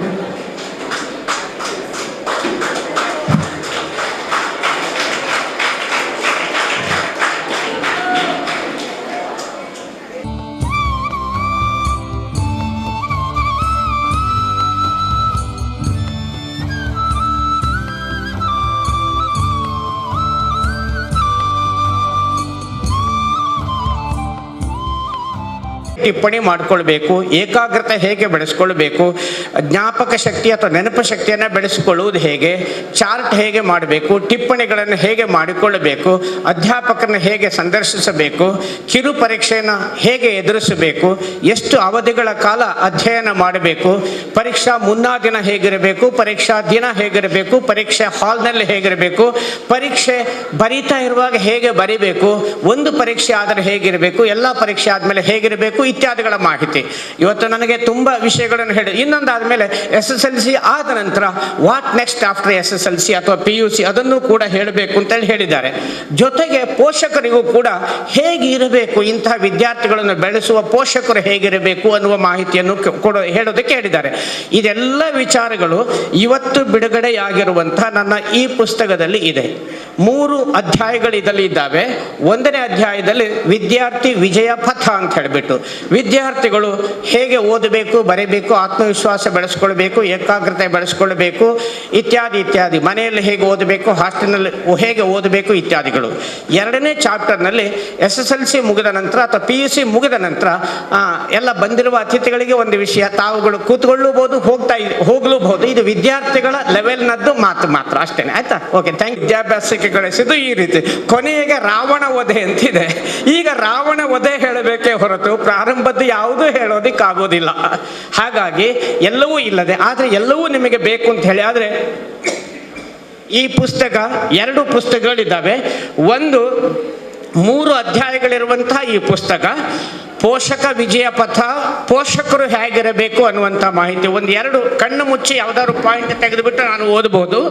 ಪಠ್ಯೇತರ ಚಟುವಟಿಕೆಗಳಲ್ಲಿ ಮಕ್ಕಳನ್ನು ತೊಡಗಿಸುವುದು, ಕ್ರೀಡಾ ಮನೋಭಾವ ಬೆಳೆಸಿ, ಆಮೇಲೆ ಮಾತೃಭಾಷೆಯ ಬಗ್ಗೆ ಅಭಿಮಾನ ಬೆಳೆಸಿ, ಜೊತೆಗೆ ಮಕ್ಕಳ ಸಾಧನೆಯನ್ನು ಗುರುತಿಸಿ, ಹೀಗೆ ಬೇರೆ ಬೇರೆ ಒಂದು 50 ಹೆಡ್ಲೈನ್ಸ್ನದ್ದನ್ನು ವಿಷಯಗಳನ್ನು ಬೇರೆ ಬೇರೆ ಕೊಟ್ಟಿದ್ದೇನೆ. ಮಕ್ಕಳ ಎದುರಿನಲ್ಲಿ ಅಪ್ಪ ಅಮ್ಮ ಜಗಳ ಆಡಬಾರ್ದು, ಇಬ್ಬರು ಮಕ್ಕಳಿದ್ರೆ ಇಬ್ಬರನ್ನು ಕೂಡ ಒಂದೇ ರೀತಿಯಲ್ಲಿ ಸಮಾನವಾಗಿ ಪ್ರೀತಿಸಬೇಕು, ಮತ್ತು ಮಕ್ಕಳಿಗೆ ಕಡಿಮೆ ಅಂಕ ಬಂದರೆ ಅವರನ್ನು ನೋಡಿಕೊಳ್ಳುವುದು ಹೇಗೆ, ಮಾರ್ಕ್ಸ್ ವಾದ ಅಂತೇಳಿ ಹಾಕಿದ್ದಾರೆ. ಎಲ್ಲ ಹಲವು ಪೇರೆಂಟ್ಸಿಗೆ ಮಾರ್ಕ್ಸ್ ವಾದ ಮಾತ್ರ ಇರ್ತದೆ. ಮಾರ್ಕ್ಸ್ ವಾದ ಅಂದರೆ ಕಮ್ಯುನಿಸ್ಟ್ ಅಲ್ಲ, ಮಾರ್ಕ್ಸು ನನ್ನ ಮಗನಿಗೆ ಬೇಕು. ನಿನಗೆಷ್ಟು ಮಾರ್ಕ್ಸು?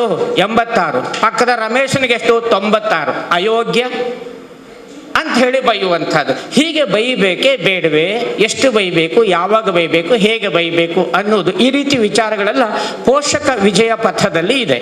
ಇನ್ನೊಂದು ಉದ್ಯೋಗ ಪಥದಲ್ಲಿ SSLC ಆದ ನಂತರ ಯಾವೆಲ್ಲ ಕೋರ್ಸ್ಗಳಿಗೆ ಹೋಗಬೇಕು ಅನ್ನೋದನ್ನು, SLC ಆದಮೇಲೆ ಹೇಗೆ, PUC ಆದಮೇಲೆ ಹೇಗೆ ಇತ್ಯಾದಿಗಳ ಬಗ್ಗೆ ಎಲ್ಲ. SLC ಆದ ನಂತರ PUCಗೆ ಹೋಗ್ತೇವೆ. PUCಯಲ್ಲಿ ಕಲಾ ವಿಭಾಗ ಇದೆ, ವಾಣಿಜ್ಯ ವಿಭಾಗ ಇದೆ, ವಿಜ್ಞಾನ ವಿಭಾಗ ಇದೆ.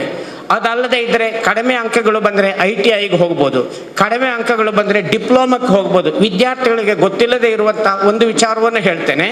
SSLCಯಲ್ಲಿ 55 ಅಂಕಗಳು, 60 ಅಂಕಗಳು, 65 ಬಂತು ಅಂತ ಹೇಳಿ ಆದರೆ ವಿಜ್ಞಾನ ವಿಭಾಗಕ್ಕೆ ಹೋಗೋದಕ್ಕೆ ಕಷ್ಟವಾಗ್ತದೆ, ಮನಸ್ಸಿಲ್ಲ, ಪಾಸಾಗಲಾರೆ ಅಂತ ಅನಿಸಿದರೆ ನೇರವಾಗಿ ಡಿಪ್ಲೊಮಕ್ಕೆ ಹೋಗಬಹುದು. ಡಿಪ್ಲೊಮಾ 3 ವರ್ಷ ಅವಧಿಯ ಕೋರ್ಸ್ ಆಗಿರುತ್ತದೆ. 3 ವರ್ಷ ಅವಧಿಯ ಡಿಪ್ಲೊಮಾವನ್ನು SSLCಯ ನಂತರ ಮುಗಿಸಿದರೆ ಮತ್ತೆ ಇಂಜಿನಿಯರಿಂಗಿನ 4 ವರ್ಷ ಇಂಜಿನಿಯರಿಂಗ್ ಕೋರ್ಸ್ ಇದೆ, 2ನೇ ವರ್ಷದ ಇಂಜಿನಿಯರಿಂಗಿಗೆ ಹೋಗಬಹುದು. SSLC 10ನೇ ಕ್ಲಾಸಿನವರೆಗಾದರೆ SLCಯ ನಂತರ PUC 2 ವರ್ಷ, ಆಮೇಲೆ ಇಂಜಿನಿಯರಿಂಗ್ 4 ವರ್ಷ ಆಗ್ತದೆ, ಒಟ್ಟು 6 ವರ್ಷ ಬೇಕು. ಅದರ ಬದಲು PUC ಮಾಡದೇನೆ ಕಡಿಮೆ ಅಂಕ ಬಂದಿದ್ರೆ SSLC ಆದ ನಂತರ ಡಿಪ್ಲೊಮಾ 3 ವರ್ಷ, ಇಂಜಿನಿಯರಿಂಗ್ 3 ವರ್ಷ, ಇದು ಕೂಡ 6 ವರ್ಷ ಆಗ್ತದೆ ಅನ್ನೋದು ಹಲವು ಮಕ್ಕಳಿಗೆ ಗೊತ್ತಿಲ್ಲ. ಅದನ್ನು ಹೇಳೋದಕ್ಕೆ ಬಯಸ್ತಾ ಇದ್ದೇನೆ. PUCಗೆ ಹೋಗದೇನೆ ಇಂಜಿನಿಯರಿಂಗ್ ಮಾಡೋದಕ್ಕೆ ಸಾಧ್ಯವಾಗ್ತದೆ ಅನ್ನೋದನ್ನು ಕೂಡ ಪುಸ್ತಕದಲ್ಲಿ ನಾನು ಬರೆದಿದ್ದೇನೆ. ಅದನ್ನು ಕೂಡ ತಿಳಿದುಕೊಳ್ಳಿ. PUC ಬೇಡವೇ ಬೇಡ, ಇಲ್ಲಾಂದ್ರೆ PUCಗೆ ಬಹಳ ಕಷ್ಟ. ಅಲ್ಲಿ ಸೀಟು, ಇಲ್ಲಿ ಸೀಟು, ಆನಂತರ CET ಮಾಡಬೇಕು, ಆಮೇಲೆ ನೀಟಿಗೆ ಹೋಗಬೇಕು, 1 ನಿಮಿಷ ಪುರ್ಸೊತ್ತಿಲ್ಲ. ಅದರ ಬದಲು SSLC ಮುಗಿಸಿಕೊಳ್ಳಿ. ನಿಮ್ಮ ಹತ್ತಿರ ಇರುವಂತಹ ಯಾವುದಾದ್ರೂ ಡಿಪ್ಲೊಮಾ, ಪಾಲಿಟೆಕ್ನಿಕ್ ಕಾಲೇಜ್ ಅಂತ ಕರಿತೇವೆ, ಅದಕ್ಕೆ ಹೋಗ್ಬೋದು. ಅಂತಹ ಮಾಹಿತಿಯನ್ನ 2ನೇ ಅಧ್ಯಾಯದಲ್ಲಿ, ಇದು ಒಂದೇ ಚಾಪ್ಟರಿನ ಉದ್ಯೋಗದ ಬಗ್ಗೆ ಅಥವಾ ಹೈಯರ್ ಎಜುಕೇಶನ್ ಬಗ್ಗೆ ಸಂಕ್ಷಿಪ್ತ ಮಾಹಿತಿ ಇರುವ ಸಣ್ಣ ಪುಸ್ತಕ ವಿದ್ಯಾರ್ಥಿಗಳು ಕೊಂಡುಕೊಳ್ಳಬಹುದು. ಇದರಲ್ಲಿ ವಿದ್ಯಾರ್ಥಿ ವಿಜಯ ಪರೀಕ್ಷೆಯನ್ನು ಎದುರಿಸುವುದು ಹೇಗೆ ಅನ್ನೋದರ ಬಗ್ಗೆ ಎಲ್ಲ ಬಹಳ ಮಾಹಿತಿ ಇದ್ದಾವೆ, ಏಕಾಗ್ರತೆ ಇತ್ಯಾದಿಗಳ ಬಗ್ಗೆ. ಕೊನೆಗೆ ಪರೀಕ್ಷೆ ಹೇಗೆ ವಿಜಯ ಗಳಿಸುವುದು ಅನ್ನೋದ್ರ ಬಗ್ಗೆ ಇದೆ. ಸ್ವಲ್ಪ ಕ್ಯಾರಿಯರ್ ಗೈಡೆನ್ಸ್ನ ಬಗ್ಗೆ ಇದೆ. ಅದೇ ಈ ಪುಸ್ತಕದಲ್ಲಿ ವಿಶೇಷವಾದ ಸಂಪೂರ್ಣ ಕ್ಯಾರಿಯರ್ ಗೈಡೆನ್ಸ್ ಇದೆ. ಜೊತೆಗೆ ಪೋಷಕರು ಹೇಗಿರಬೇಕು ಅನ್ನೋದಿದೆ. ಈ ಪುಸ್ತಕಗಳ ಬಗ್ಗೆ ಹೇಳಿಬಿಡ್ತೇನೆ.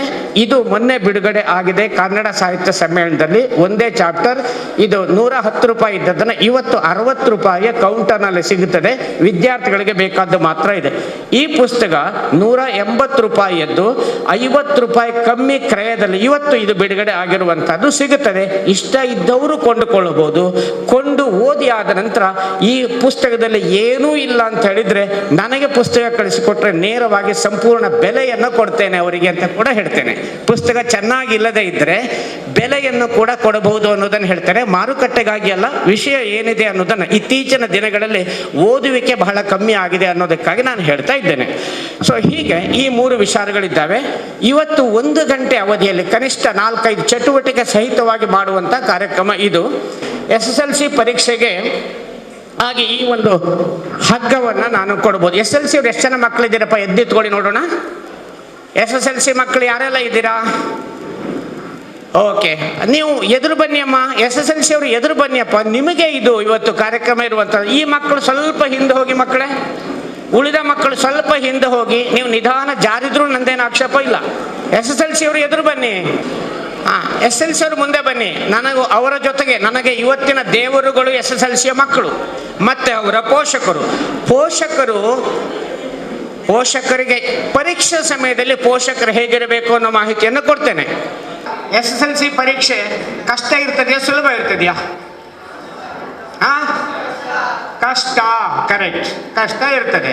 SSLC ಪರೀಕ್ಷೆನ ಬಹಳ ಸುಲಭವಾಗಿ ಎದುರಿಸೋದಕ್ಕೆ ಇದು ನನ್ನ ಕೈಯಲ್ಲಿದೆ. SSLC ಪರೀಕ್ಷೆಗೂ ಇದಕ್ಕೂ ಸಂಬಂಧ ಇದೆ.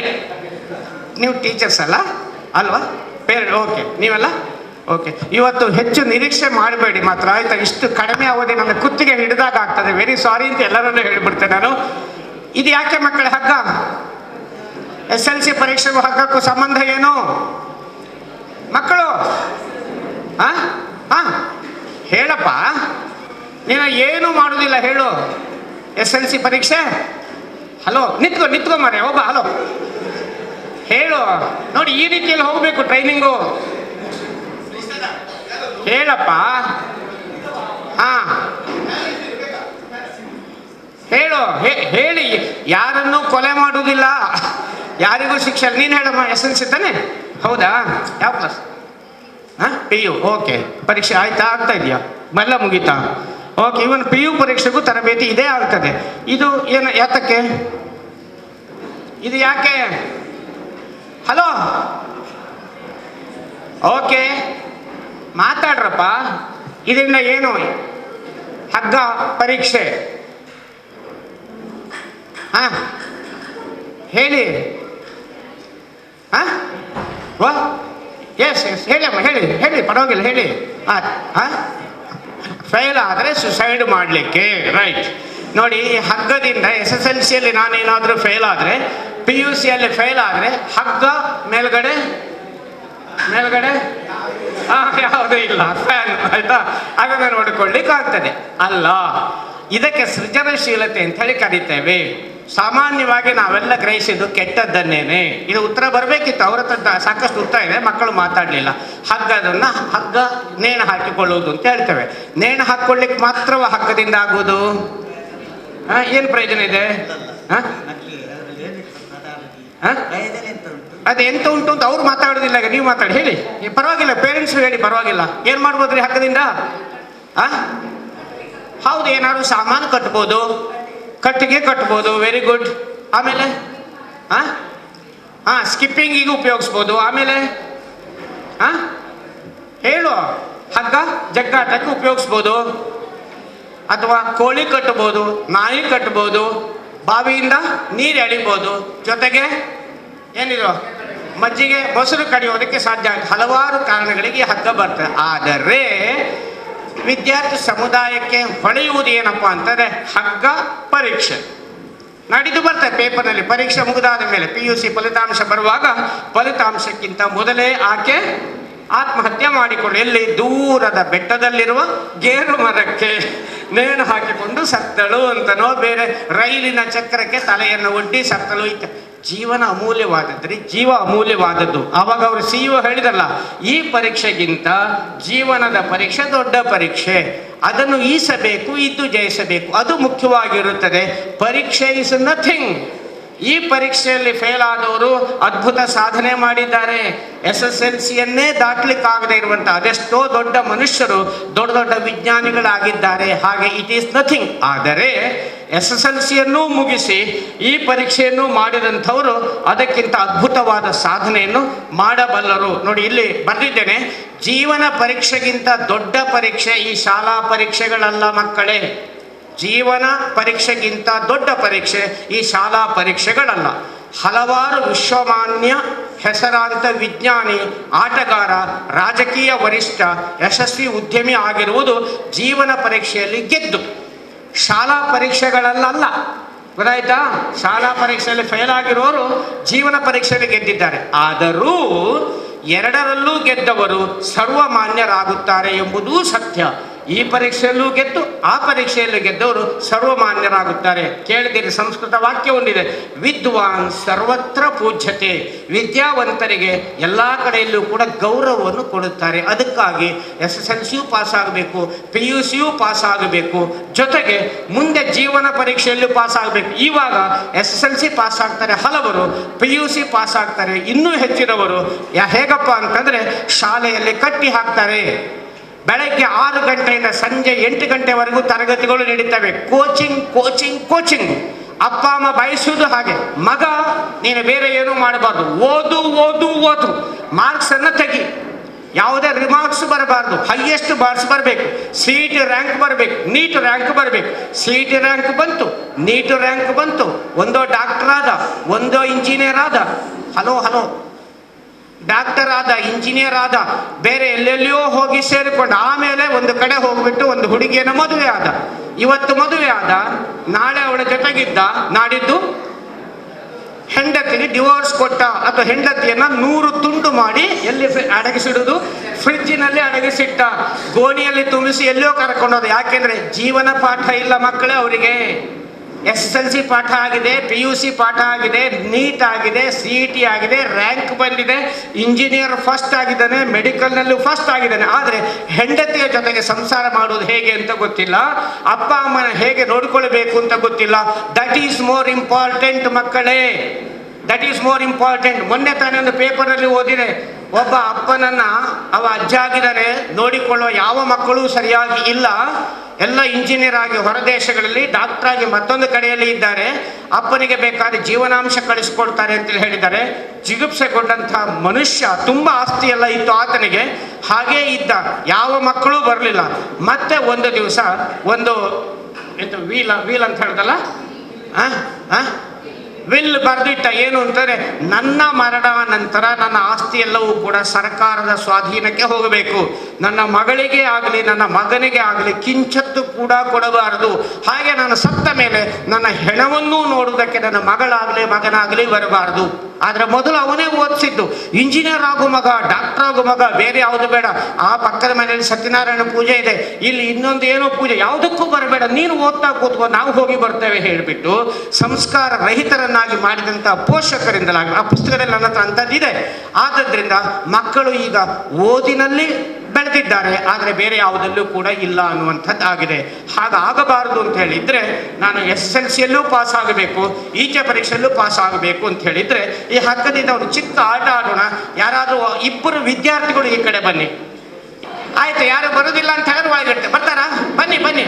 ಹಾಂ, ಇಬ್ಬರು ಹುಡುಗಿಯರು ಬನ್ನಿ ಅಮ್ಮ. ಬೇಡ, ದೇ ಆರ್ ಗ್ರೇಟ್. ಚಪ್ಪಾಳೆ. Very good. ರೈಟ್. ಓಕೆ, ನಿನ್ನ ಆಚೆ ಕೈ ಕೊಡು. PUC ಪರೀಕ್ಷೆ ಆರ್ಟ್ಸ್ ಯಾವುದಿಂದ? ಕಾಮರ್ಸ್. ಮುಗ್ದೋಯ್ತೆ ಕಾಮರ್ಸ್ ಇದ್ದು. ಓಕೆ, ಈಗ ನಿನ್ನ ಒಂದು ಪರೀಕ್ಷೆ ಕಾಮರ್ಸಲ್ಲಿ ಇದೆಯಾ ನೀನು? ಮತ್ತು ಇದು ನಿನ್ನ ಹಾಲ್ ಟಿಕೆಟ್ ಅಂತ ಹೇಳಿ ಇಟ್ಕೋ. ನಿನ್ನ ಸ್ಕೂಲಿಗೆ ಅಡ್ಮಿಷನ್ ಆಗೋದಕ್ಕೆ ಒಂದು ಐಡೆಂಟಿಟಿ ಕಾರ್ಡ್ ಅಂತ ಇಟ್ಕೋ, ಆಯಿತಾ? ಹಾಗೇನೆ ನಿನಗೂ ಕೂಡ ಅದೇ ರೀತಿಯಲ್ಲಿ ಇಲ್ಲಿ ಆಚೆ ಕೈ ಕೊಡು, ಈಚೆ ಕೈ ಕೊಡು. ಇದು ನಿನ್ನ ಸ್ಕೂಲ್ ಸರ್ಟಿಫಿಕೇಟ್ ಅಂತ ಇಟ್ಕೋ, ನಿನ್ನ ಶಾಲಾ ಜೀವನದ್ದಾಗಿರ್ತದೆ, ಆಯಿತಾ? ಸರ್ಟಿಫಿಕೇಟ್ಸ್ ಇತ್ಯಾದಿ ಇದೆ. ಹಾಗೇನೆ ಇದು ಚಪ್ಪಲಿ ತೆಗೆದಿಟ್ಬಿಡಿ, ಆಯಿತಾ? ಇದು ಹಾಂ ಆಯಿತು. ಈಚೆ ಇಬ್ಬರು ಈಚೆ ಬನ್ನಿ. ನೋಡಿ, ಇಂಥ ಆಟಗಳನ್ನು ಆಡಿಸಿ ವಿವರಣೆಯನ್ನು ಕೊಡಬೇಕು, ಆದರೆ ಆಟ ಆಡಿಸೋದಲ್ಲೇ ಸಮಯ ಹೋದರೆ ನನಗೇನು ಮಾಡೋದಕ್ಕಾಗೋದಿಲ್ಲ. ನೀನು ನಿನ್ನ ಈ ಹಾಲ್ ಟಿಕೆಟ್ನ ಜೊತೆಗೆ ನಿನ್ನ ಮನೆಗೆ ಹೋಗಬೇಕು, ಮನೆಯಲ್ಲಿ ಹಾಯಾಗಿ ನಿದ್ರಿಸಬೇಕು. ನೀನು ಇದು ನಿನ್ನ ಹಾಲ್ ಟಿಕೆಟ್, ನಿನ್ನ ಮನೆಗೆ ಹೋಗಿ ನಿದ್ರಿಸಬೇಕಾಗ್ತದೆ. ಹಾಲ್ ಟಿಕೆಟ್ ಇರ್ಬೋದು, ಮಾರ್ಕ್ಸ್ ಕಾರ್ಡ್ ಇರ್ಬೋದು. ಆದರೆ ಶಾಲೆಯಲ್ಲಿ ನಿಮಗೆ ಕೊಟ್ಟು ಬಿಟ್ಟಿದ್ದಾರೆ, ಕೊಡೋ ಹೊತ್ತಿಗೆ ಹೀಗಾಗಿ ಅಂಟಿಕೊಂಡು ಬಿಟ್ಟಿದೆ ಪರಸ್ಪರ. ಇದನ್ನು ಬಿಡಿಸಿಕೊಳ್ಳೋದಕ್ಕೆ ಒಂದು ಮಾರ್ಗ ಏನು ಅಂತಂದರೆ, ನೀನೇನು ಮಾಡ್ಬೋದು, ನೀನು ಇಲ್ಲಿಂದ ತೆಗೆದು ಬಿಡ್ಬೋದು, ಹಾಲ್ ಟಿಕೆಟನ್ನು ಹೊರದು ಹಾಕ್ಬೋದು. ಹಾಕಿ ನಿನ್ನ ಮನೆಗೆ ಹೋಗ್ಲಿಕ್ಕೆ ಹರಿದು ಹಾಕ್ತೀಯಾ? ಹಾಗಾದರೆ ಮಣಿಗಂಟಿಂದ ಹೊರಗೆ ನಿನ್ನ ಹಗ್ಗವನ್ನು ತೆಗಿಬಾರ್ದು. ಅಥವಾ ಶಾಲೆಯನ್ನು ಬಿಟ್ಟು ಬಿಡ್ಬೋದು. ಬಿಟ್ಟರೆ ಹೀಗೆ ಹಗ್ಗ ಬಿಡಿಸ್ಕೊಳ್ಳಿಕ್ಕೆ ಬರ್ತದೆ. ಶಾಲೆ ಬಿಡ್ತೀಯಾ, ಮನೆ ಬಿಡ್ತೀಯಾ? ಇಲ್ಲಲ್ಲ. ಹಾಗಾದರೆ ಮಣಿಗಂಟಿಂದ ಹೊರಗೆ ಇದನ್ನು ತೆಗಿಬಾರ್ದು. ಅದೇ ರೀತಿ ನಿನಗೂ ಕೂಡ ವಿವರಣೆ ಗೊತ್ತಾಯ್ತಲ್ಲ. ಮಣಿಗಂಟು ಅಂದರೆ ಇದು ಗೊತ್ತಾಯ್ತಲ್ಲ, ಇಲ್ಲಿಂದ ಹೊರಗೆ ತೆಗೆಯದೇನೆ. ನಿನ್ನ ಊರು ಯಾವುದು? ಕೊಣಾಜೆ. ನಿಂದು ಮಂಜೇಶ್ವರಕ್ಕೆ ನೀನು ಹೋಗಬೇಕು, ಕೊಣಾಜೆಗೆ ಅವಳು ಕೂಡ ಕ್ಷೇಮವಾಗಿ ಹೋಗಬೇಕು. ಆದರೆ ಹಗ್ಗ ತುಂಡು ಮಾಡಿ ಹೋದರೆ ಇಬ್ಬರ ಭವಿಷ್ಯವನ್ನು ಹಾಳು ಮಾಡಿದಾಗೆ. ಇದನ್ನು ಹೊರಗೆ ತೆಗೆದ್ರೆ ಶಾಲೆ ಬಿಟ್ಟಾಗೆ, ಕಾಲೇಜ್ ಬಿಟ್ಟಾಗೆ, ಮನೆ ಬಿಟ್ಟಾಗೆ, ಮೇಷ್ಟನ್ನು ಬಿಟ್ಟಾಗೆ, ಎಲ್ಲ ಬಿಟ್ಟಾಗೆ. ಅದನ್ನು ಬಿಡದೇನೆ ನೀವು ಪರಸ್ಪರ ಬೇರೆ ಆಗಬೇಕು. ಇವಾಗ ಇದು ಒಂದು ಸಮಸ್ಯೆ ಆಗಿದೆ. ಹೇಗೆ SSLC ಪರೀಕ್ಷೆ ಅನ್ನೋದೊಂದು ಸಮಸ್ಯೆಯೋ, PUC ಪರೀಕ್ಷೆ ಅನ್ನೋದೊಂದು ಸಮಸ್ಯೆಯೋ, ಈ ಹಗ್ಗದಾಟದಲ್ಲಿ ಹಗ್ಗವನ್ನು ಬೇರ್ಪಡಿಸುವುದು ಒಂದು ಸಮಸ್ಯೆ ಆಗಿದೆ. ಇದನ್ನು ಸಮಸ್ಯೆಯಿಂದ ಹೊರಗೆ ಬರೋ ಪ್ರಯತ್ನವನ್ನು ಮಾಡಿ. ಹಾಂ, ವೆರಿ ಗುಡ್, ವೆರಿ ಗುಡ್. ಹಾಂ, ಸರಿ.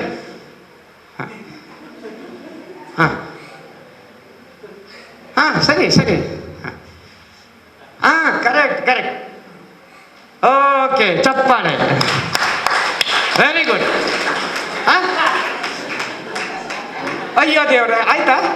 ಅಲ್ಲ, ಒಂದು ನಿಮಿಷ ಆಚೆ ನಿಂತ್ಕೋ, ಈ ಕಡೆ ಬಾ. ಅಯ್ಯೋ, ಇದು ನಾನು ಹೀಗೆ ಕೊಡಲಿಲ್ಲಲ್ಲ ಸಮಸ್ಯೆ. ಶಾಲೆ ಮೇಷ್ಟ್ರು ಒಳ್ಳೆಯದನ್ನು ಕಲಿಸಿದ್ದಾರೆ, ನೀವು ಕೆಟ್ಟದನ್ನು ಕಲ್ತ್ಕೊಂಡ್ರಲ್ಲ. ಈಗ ಹೇಗೆ ಇದು? ಈಗ ಆದರೆ ಒಂದು ಹೇಳ್ತೇನೆ, ಈ ಸಮಸ್ಯೆ ಪರಿಹಾರ ನಾನು ಕೊಡ್ತೇನೆ. ಸುಬ್ರಹ್ಮಣ್ಯದಲ್ಲಿ ಉರುಳು ಸೇವೆ ಅಂತ ಒಂದಿದೆ, ಹೌದಾ? ಕೇಳಿದ್ದೀರಾ? ಉರುಳು ಸೇವೆ ಅಂತ. ನೀನು ಹೀಗೆ ಉರುಳು ಬಿಡು, ಹಗ್ಗವನ್ನು ಹೀಗೆ ಇಟ್ಕೊಂಡು. ಆಗ ಹಾಂ, ಅಲ್ಲ ಹತ್ತಾಗಿ ನೋಡು. ಹಾಂ, ಸರಿ, ಹೀಗೆ ಉರುಳು. ಹಾಂ, ಸರಿ. ಈಗ ಸರಿ ಆಯ್ತು ನೋಡು, ಉರುಳು ಸೇವೆಯಿಂದ ಸರಿ ಆಗ್ತೀಗ. ಆಯ್ತಾ? ಮೊದಲು ಹಾಗೆ ಬಂತಲ್ಲ, ಹಾಂ, ಅದು ನೀನು ಯಾಕೆ ಬಿಡು ಸೇವೆ ಮಾಡ್ತೀನಿ? ಈಗ ಸರಿ ಆಯ್ತಲ್ಲ. ಈಗ ಹೊರಗೆ ಬನ್ನಿ, ನೀವು ನಿನ್ನ ಮನೆಗೆ, ಅವಳ ಮನೆಗೆ, ಒಬ್ಬಳು ಮಂಜೇಶ್ವರಕ್ಕೆ ಮತ್ತೊಬ್ಬ ಕೊಣಾಜಿಗೆ ಹೋಗ್ಬೇಕೀಗ. ಹಾಂ, ಇದು ಸಮಸ್ಯೆ. ಈಗ SSLC ಪರೀಕ್ಷೆ ಸಮಸ್ಯೆ, ಹಾಗೆ ಇದೊಂದು ಸಮಸ್ಯೆ. ಓಕೆ, ರೈಟ್, ಬನ್ನಿ ಹೊರಗೆ ಬನ್ನಿ. ಹಾಂ, ಹೇಗೆ? ಹಾಂ, ಇಲ್ಲ ಇದ್ರೆ ಹಗ್ಗ ತಕೊಳ್ಳಿ, PUC ಪರೀಕ್ಷೆ ಮುಗಿತು ಹೇಗಿದ್ರು. ಹಾಂ ಹಾಂ ಹಾಂ, very good, very good, very good, very good. ಚಪ್ಪಾಳೆ. ಯಾಕೆ ಮಣಿಗಂಟಿಂದ ಹೊರಗೆ ತೆಗೆಯಬಾರದು ಹಗ್ಗ. ಈಗ ಗೊತ್ತಾಯ್ತು, ಎರಡನೇದಕ್ಕೆ ಗೊತ್ತಾಯ್ತು. ಲೂಸ್ ಮಾಡ್ಬೋದು ಹಗ್ಗವನ್ನು ಬೇಕಾದ್ರೆ, ಗಂಟು ಬಿಚ್ಚಬಾರ್ದು ಅಷ್ಟೇನೆ. ಸ್ವಲ್ಪ ಮಧ್ಯ ಬಾ, ಅವರು ವಿಡಿಯೋ ಕೂಡ ಮಾಡ್ತಾ ಇದ್ದಾರೆ ಆಯ್ತಾ? ಮಧ್ಯ ಬಾ. ಹಾಂ, ರೈಟ್.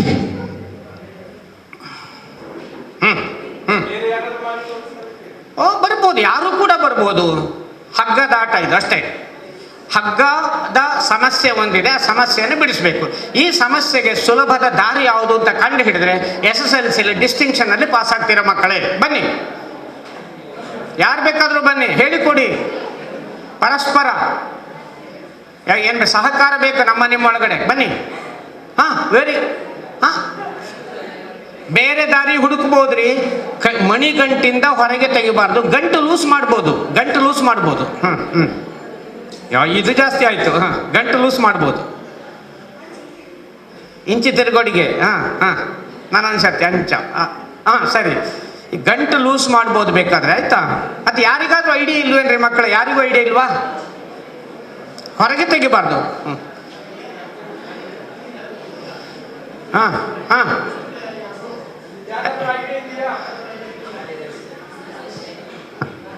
ನೋಡಿ, SSLC ಪರೀಕ್ಷೆ, PUC ಪರೀಕ್ಷೆ ಅಂದ್ರೂ ಕೂಡ ಗೊತ್ತಿಲ್ಲದೆ ಇದ್ದವರಿಗೆ ಹೀಗೆ ಕಷ್ಟವೂ ಆಗುತ್ತದೆ. ಆದರೆ ಸುಲಭದ ಉಪಾಯ ಯಾವುದು ಅಂತ ಕಂಡುಹಿಡ್ಕೊಂಡ್ರೆ ಧಾರಾಳವಾಗಿ ಡಿಸ್ಟಿಂಕ್ಷನ್ ಅಲ್ಲಿ ಪಾಸ್ ಆಗ್ಲಿಕ್ಕೆ ಆಗ್ತದೆ. ಕಮಾನ್, ಬಾರಪ್ಪ. ಯಾರು ಅಲ್ಲ ಅಲ್ಲ, ಅದ್ರಲ್ಲಿ ಬಿಡಿಸಿ ತೋರಿಸಿದಾಯ್ತು. ಬಾ, ನೀನು ಮುಟ್ಟು, ಏನಾಗುದಿಲ್ಲ ಈಗ, ಆಯ್ತಾ? ಹಾಂ, ತೋರಿಸು. ಹಾಂ ಹಾಂ ಹಾಂ, ಟ್ರೈ ಮಾಡ್ತೀಯಾ? ಸರಿ ಅಮ್ಮ, ನಿಂತ್ಕೋ. ಹಾಗೆ ನಿಂತ್ಕೊಳ್ಳಿ. ಅಲ್ಲ, ಹಾಗೆ ನಿಂತ್ಕೊಳ್ಳಿ. ಹಾಂ, ಆಯ್ತಾ? ಹಾಂ ಹಾಂ, ಅಲ್ಲ ತೆಗಿಬೇಡಿ, ಕೈಯಲ್ಲೇ ಇರಲಿ. ಇವ್ರ ನೆಕ್ಸ್ಟ್ ಕೈ ಮಾಡೋದು, ಇವರನ್ನ ಬಿಡಿಸ್ಲಿಕ್ಕೆ ಸಾಧ್ಯವಾ? ಮಾಡು, ಬಾ, ಈ ಕಡೆ ಬಾ. ಹಾಗೆ ಕೈ ಹಗ್ಗ ಹಾಗೆ ಇರಲಿಮ್ಮ. ಈಚೆ ಬಾರಪ್ಪ, ನೀನು ಈಚೆ ಬಾ. ನೀನು ಸರಿ ನಿಂತ್ಕೊಮ್ಮ, ನಾನು ಕೊಟ್ಟಾಗೆ. ಹಾಂ, ಸರಿ, ತಿರುಗಿ ಇನ್ನೊಮ್ಮೆ. ಹಾಂ ಹಾಂ, ಸರಿ ಮಾಡಪ್ಪ. ಸರಿ. ಹಾಂ ಹಾಂ, ಲೂಸ್ ಮಾಡ್ಬೇಕಂತೆ. ಯಾವುದು ಲೂಸ್ ಮಾಡ್ಬೇಕೀಗ? ನಿನಗೆ ಲೂಸ್ ಆಯ್ತಾ? ಹಾಂ ಹಾಂ, ಸರಿ ಮಾಡು. ಹಾಂ ಹಾಂ, ಹಾಕ ಈಗ. ಹಾಂ, ಸರಿ, ಹಾಕ ಈಗ, ಹಾಕೋ. ಇನ್ನು ಕುತ್ತಿಗೆ ಹಾಕಿರಾಯ್ತು. ಹಾಂ ಹಾಂ, ಸರಿ ಸರಿ, ವೆರಿ ಗುಡ್, ವೆರಿ ಗುಡ್. ಗಂಟು ಬಿಚ್ಚಲಿಕ್ಕಿಲ್ಲ, ಗಂಟು ಬಿಚ್ಚಿ ಹೋಗ್ತದೆ ಇದು. ಹಾಂ, ಇದು. ಹಾಂ ಹಾಂ ಹಾಂ ಹಾಂ,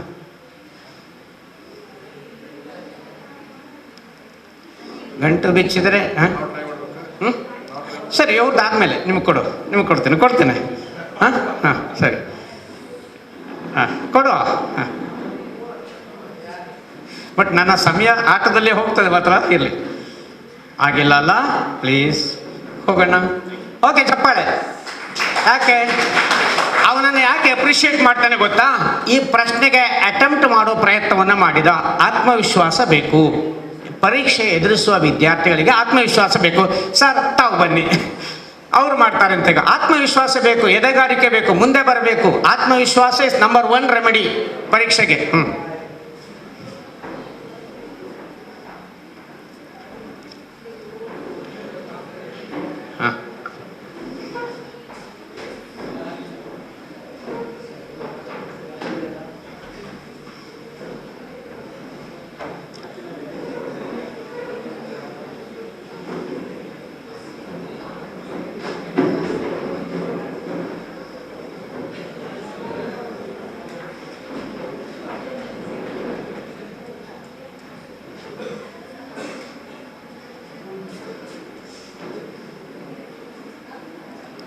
ಇನ್ನು ಅರ್ಧ ನಿಮಿಷ ಮಾತ್ರ ನಿಮಗೆ.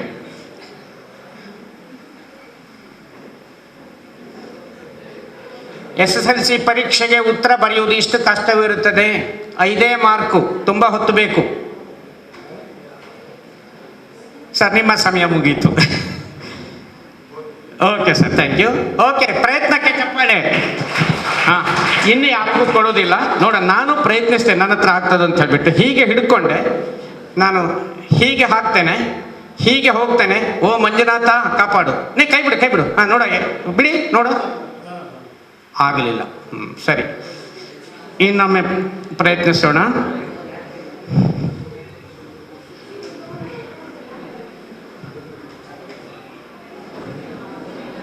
ಓಕೆ, ಹೀಗೆ ಹಿಡ್ಕೊಂಡೆ. ಈಗ ಪುನಃ ಹಾಗೆ ಹಾಕ್ತೇನೆ, ನೋಡೋಣ. ಹೀಗೆ ಹಾಕಿದೆ. ತೋರಿಸಿ, ಕೈ ಮೇಲೆತ್ತು ತೋರಿಸಿ. ಕೈ ತೆಗೆದಿದ್ದಾರಾ?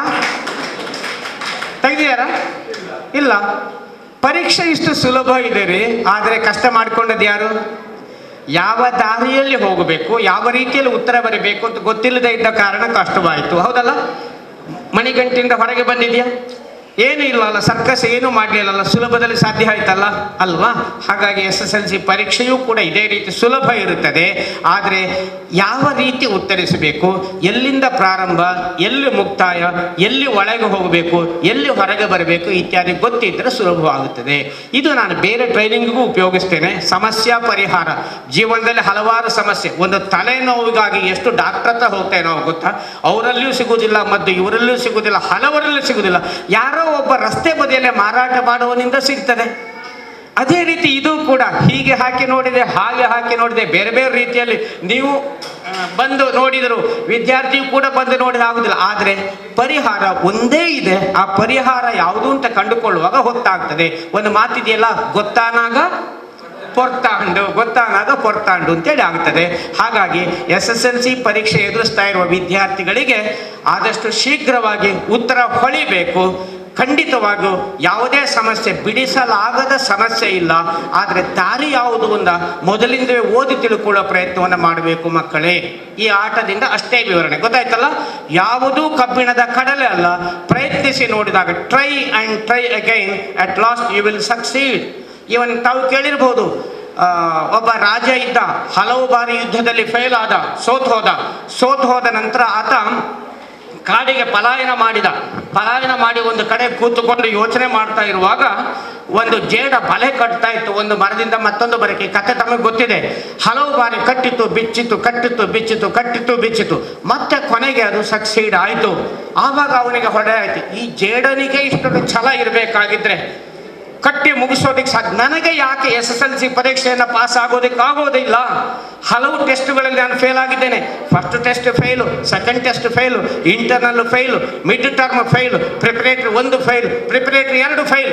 ಓಕೆ, ಏನಾಯ್ತು ಈಗ? ವಾಟ್ ಇಫ್ ಈ ಬಾರಿ ನಾನು ಪ್ರಯತ್ನಿಸ್ತೇನೆ ಅಂತ ಹೇಳಿಬಿಟ್ಟು. ಹಾಗಾಗಿ ಮಕ್ಕಳೇ, ಇನ್ನೂ ಕೂಡ ಈ ಹಿಂದೆ ಫೇಲ್ ಆದವರಿಗೆ ಸಮಯ ಇದೆ.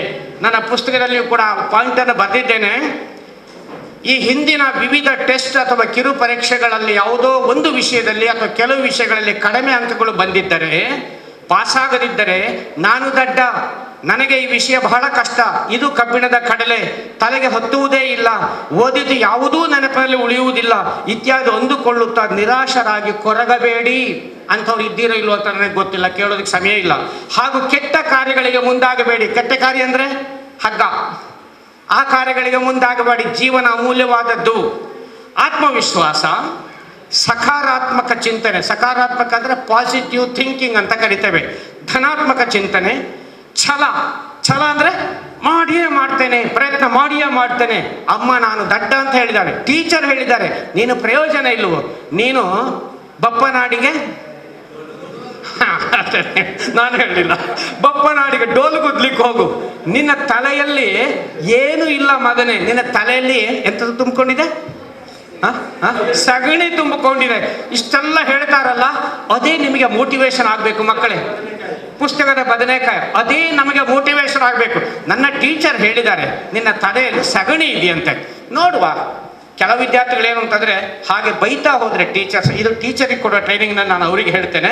ಹೀಗೆ ಬೈತಾ ಇದ್ದಾಗ, ಅಯ್ಯೋ ನನಗೆ ಬೈದರು ಬೈದರು ಬೈದರು, ಕುಕ್ಕಿ ಕುಕ್ಕಿ ಕುಕ್ಕಿ ಅವ ಟೀಚರ್ನ ಕಂಡ್ರೂ ಇಷ್ಟ ಆಗೋದಿಲ್ಲ, ಪಾಠವೂ ಕೇಳೋದಿಲ್ಲ. ಹಾಗೆ ಟೀಚರ್ ಕಂಡ್ರೆ ಇಷ್ಟ ಆಗದೆ ಇರೋದು ಒಂದು, ಹೌದಾ, ಏನೋ ಇರಬೇಕು. ಅದು ನನಗೆ ಅರ್ಥ ಆಯಿತು. ಬಟ್ ಕೆಲವರಿಗೆ ಹೊಡಿದ, ಬಟ್ ಪೂರ್ತಿ ದಿನ ಕೊಟ್ಟು ನಾನು ಸಂಪೂರ್ಣ ಎಲ್ಲರನ್ನೂ ಹಿಡಿದಿಟ್ಕೊಳ್ಳಬಲ್ಲೆ, ಇದಾಗೋದಿಲ್ಲ. ಟೀಚರನ್ನು ಕಂಡ್ರೆ ಆಗೋದಿಲ್ಲ. ಆ ಟೀಚರ್ನ ಪಾಠ ಮ್ಯಾಥ್ಸ್ ಮಾಡುವರು, ಆ ಮ್ಯಾಥ್ಸು ಆಗೋದಿಲ್ಲ, ಮ್ಯಾಥ್ಸಲ್ಲೇ ಫೇಲ್ ಆಗುವ ಸಾಧ್ಯತೆ ಇದೆ. ಹಾಗಾಗಿ ಟೀಚರ್ಸಿಗೆ ನಾನು ಹೇಳೋದು ಏನಪ್ಪ ಅಂತಂದರೆ, ದಯಮಾಡಿ ಈ ಕೋಮಲ ಮನಸ್ಸುಗಳನ್ನ ಈ ರೀತಿಯಲ್ಲಿ ಕುಕ್ಕಿ ಚುಚ್ಚಿ ಚುಚ್ಚಿ ಮಾತನಾಡಬೇಡಿ. ಕಲ್ಲು ಬಿಸಾಡ್ತೀರಿ, ಇದರಲ್ಲಿ ಇದೆ, ಈ ಪುಸ್ತಕದಲ್ಲಿದೆ. ಆ ಕಲ್ಲು ಸಮುದ್ರಕ್ಕೆ ಕಲ್ಲು ಬಿಸಾಡಿದಾಗ ಅದು ಎಷ್ಟು ಆಳ ಗೊತ್ತಾಗುವುದಿಲ್ಲ. ಎಷ್ಟು ಇದು ಬ್ಯಾಟ್ರಿ ಬೇಕಿದೆ, ಎಷ್ಟು ಆಳಕ್ಕೆ ಹೋಗ್ತದೆ ಅಂತ ಎಷ್ಟು ಆಳಕ್ಕೆ ಹೋಗ್ತದೆ ಅಂತ ಹೇಳಿ ಗೊತ್ತಾಗುದಿಲ್ಲ. ಕಲ್ಲು ನಾವು ಸಮುದ್ರಕ್ಕೆ ಹಾಕ್ತೇವಲ್ಲ, ಎಷ್ಟು ಆಳಕ್ಕೆ ಹೋಗ್ತದೆ ಗೊತ್ತಿಲ್ಲ. ಹಾಗೆ ಚುಚ್ಚಿ ನುಡಿ, ಅಪ್ಪ ಅಮ್ಮನ ಚುಚ್ಚು ನುಡಿ ಇರಬಹುದು, ಮೇಷ್ಟ್ರುಗಳ ಚುಚ್ಚು ನುಡಿ ಇರಬಹುದು, ಎಷ್ಟು ಹೃದಯದ ಒಳಗೆ ಇದು ಬಡಿತದೆ ಅಂತ ಗೊತ್ತಾಗುದಿಲ್ಲ. ಹಾಗಾಗಿ ಪೋಷಕರೇ ಹಾಗೂ ಅಧ್ಯಾಪಕರೇ ಮಕ್ಕಳಿಗೆ ಬೈಯುವಾಗ ಜಾಗೃತ ಇರಿ ಅಂತ ಪೋಷಕರಿಗೂ ಮತ್ತೆ ಟೀಚರ್ಸ್ಗೂ. ಮಕ್ಕಳಿಗೆ ಅವ್ರು ಬೈದರಲ್ಲ, ಈ ಮೇಷ್ಟ್ರು ಬೈದ್ರಲ್ಲ, ಅಪ್ಪ ಅಮ್ಮ ನೀನು ಮೂರ್ಖ, ನೀನು ಹೆಡ್ಡ, ನೀನು ಯಾತಕ್ಕೂ ಪ್ರಯೋಜನ ಇಲ್ಲ, ಪಕ್ಕದವನ ರಮೇಶ ಒಳ್ಳೆ ಸ್ಕೋರ್ ಮಾಡಿ, ನೀನು ದರಿದ್ರದವ, ನಿನಗೆ ಸುಮ್ಮನೆ ನಾನು ದುಡ್ಡನ್ನು ಹಾಕಿದ್ದು, ನೀನು ದನ ಕಾಯೋದಕ್ಕೆ ಲಾಯಕ್ಕು ಅಂತ ಹೇಳಿಬಿಟ್ಟು ಬೈತಾ ಇದ್ರೆ, ಇಲ್ಲಿ ಬೈರಿ ಬೈರಿ ನೋಡೋಣ ಬೈರಿ ಅಂತ ಹೇಳಿಬಿಟ್ಟು ನೀವೇ ಒಂದು ಮೂಲೆಯಲ್ಲಿ ಕೂತು ಓದುತ್ತಾ ಹೋಗಿ ಪರೀಕ್ಷೆಯಲ್ಲಿ ಉತ್ತಮ ಸ್ಕೋರ್ ಮಾಡಿಕೊಂಡು ಆ ಅಧ್ಯಾಪಕರು ಬೈದಿರ್ತಾರಲ್ಲ ಅವ್ರ ಹತ್ರ ಹೋಗಿ ತೋರಿಸ್ಬೇಕು. ಸರ್, ನೀವು ಹೇಳಿದ್ರಿ ನೀನು ದಡ್ಡ, ಪ್ರಯೋಜನ ಇಲ್ಲ, ದನ ಕಾಯ್ಲಿಕ್ಕೆ ಹೋಗು, ಬಪ್ಪನಾಳಿಗೆ ಡೋಲ್ ಗುದ್ಲಿಕ್ಕೆ ಹೋಗು ಅಂತೆಲ್ಲ ಹೇಳಿದ್ರಿ ಸರ್. ನಿಮ್ಮ ಮ್ಯಾಥ್ಸಿನಲ್ಲಿ ನನಗೆ 199 ಬಂದಿದೆ ಸರ್, 199 ಬಂದಿದೆ ಸರ್, ನಾನೇ ಬಪ್ಪನಾಳಿಗೆ ಹೋಗಬೇಕಾ? ನೀವು ಹೋಗ್ತೀರ ಕೇಳಬಾರ್ದಪ್ಪ, ಅದು ಇಂಪ್ಲೈಡ್, ಅದು ಅರ್ಥವಾಗುತ್ತದೆ. ಬಪ್ಪನಾಡಿಗೆ ನಾನೇ 100ಕ್ಕೆ 99 ಬಂದಿದೆ ಸರ್, ಅವಾಗ ಹೆಡ್ಡ ಧೂಮ ಅಂತೆಲ್ಲ ಹೇಳಿದ್ರಿ ಸರ್, ಈಗ ಇಷ್ಟು ಬಂದಿದೆ ನೋಡಿ ಸರ್ ಮಾಸ್ಟರು. ಸರ್, ಬಪ್ಪನಾಡಿಗೆ ನಾನೇ ಹೋಗ್ಬೇಕಾ ಸರ್? ಅಷ್ಟೇ, ಆ ಮೇಸ್ತ್ರಿಗೆ ಅರ್ಥ ಆಗ್ಬೇಕು.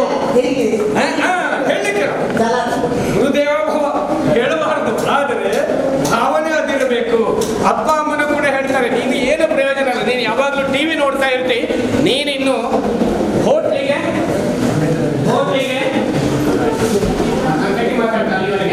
ಹೋಟ್ಲಿಗೆ ನೀನು ಗ್ಲಾಸು ತೊಳಿಲಿಕ್ಕಾದಿದ್ದಷ್ಟೇ ಬೇರೆ ಏನೂ ಆಗುದಿಲ್ಲ ಅಂತ ಹೇಳಿಸಿಕೊಂಡ ಒಬ್ಬ ಹುಡುಗ ಅದನ್ನೇ ಪಾಸಿಟಿವ್ ಆಗಿ ತಗೊಂಡ್ಬಿಟ್ಟು ಆಮೇಲೆ 4 ಹೋಟ್ಲುಗಳ ಮಾಲಕ ಆಗಿದ್ದಾನೆ ಆತ.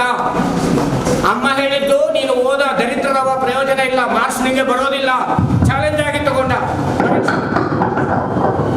ಉತ್ತಮ ರೀತಿಯಲ್ಲಿ ಪಾಸ್ ಮಾಡಿದ, 4 ಹೋಟೆಲ್ಗಳ ಒಡೆಯ ಆಗಿದ್ದಾನೆ. ಇಂಥದ್ದು ಕೂಡ ಸಾಧ್ಯತೆ ಇದೆ. ಹಾಗಾಗಿ ಯಾವುದೇ ರೀತಿಯಲ್ಲಿ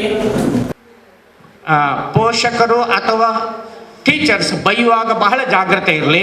ಈ ರೀತಿ ಏನಾದರೂ ಬೈದರು ಅಂಥೇಳಿ ಆದರೆ ವಿದ್ಯಾರ್ಥಿಗಳು ಕೂಡ ವಿಶೇಷ ಗಮನ ಕೊಡದೆ ಓದಿನ ಕಡೆ ಗಮನವನ್ನು ಕೊಡಿ. ಆತ್ಮವಿಶ್ವಾಸ, ಸಕಾರಾತ್ಮಕ, ಸ್ವಲ್ಪ ಸ್ಲೋ ಇಟ್ಟುಬಿಡಿ, ವಾಲ್ಯೂಮ್ ಕಡಿಮೆ ಮಾಡಿ. ಏಕಾಗ್ರತೆಯಿಂದ ನಡೆಸುವ ಅಧ್ಯಯನ, ಜ್ಞಾಪಕ ಶಕ್ತಿಯ ಮೇಲೆ ಸಾಮರ್ಥ್ಯ ಇಡುವ ನಂಬಿಕೆ, ಇವೇ ಮೊದಲಾದವುಗಳಿಂದ ಪರೀಕ್ಷೆಯಲ್ಲಿ ಯಶಸ್ಸು ಗಳಿಸಲು ಸಾಧ್ಯವಾಗುತ್ತದೆ. ಈ ಬಾರಿ ತೇರ್ಗಡೆಯಾಗಲೇಬೇಕು ಎಂಬ ದೃಢ ಸಂಕಲ್ಪ ಮಾಡಿ ವಿಷಯಾಸಕ್ತಿ ಬೆಳೆಸಿಕೊಂಡು ನಿರಂತರ ಪ್ರಯತ್ನ ಮಾಡಿ. ಕ್ಲಿಷ್ಟಕರ ವಿಷಯಕ್ಕೆ ಹೆಚ್ಚು ಆದ್ಯತೆ ಕೊಡಿ. ತುಂಬ ಡಿಫಿಕಲ್ಟ್ ಸಬ್ಜೆಕ್ಟ್, ಟಫ್ ಸಬ್ಜೆಕ್ಟ್, ಒಂದು ಮ್ಯಾಥ್ಸು, ಕೆಲವರಿಗೆ ಇಂಗ್ಲೀಷು, ಕೆಲವರಿಗೆ ಸೈನ್ಸ್ ಕಷ್ಟವಾಗಿರ್ತದೆ, ಅದರ ಬಗ್ಗೆ ಹೆಚ್ಚು ಗಮನವನ್ನು ಕೊಡಿ. ಎಷ್ಟೊತ್ತಿಗೆ ಓದಬೇಕು ಅನ್ನೋದನ್ನು ಅದನ್ನು ತೋರಿಸ್ತೇನೆ ನಾನು ಮುಂದೆ, ಫಾಸ್ಟ್ ಹೋಗ್ತೇನೆ ನಾನು ಮುಂದೆ.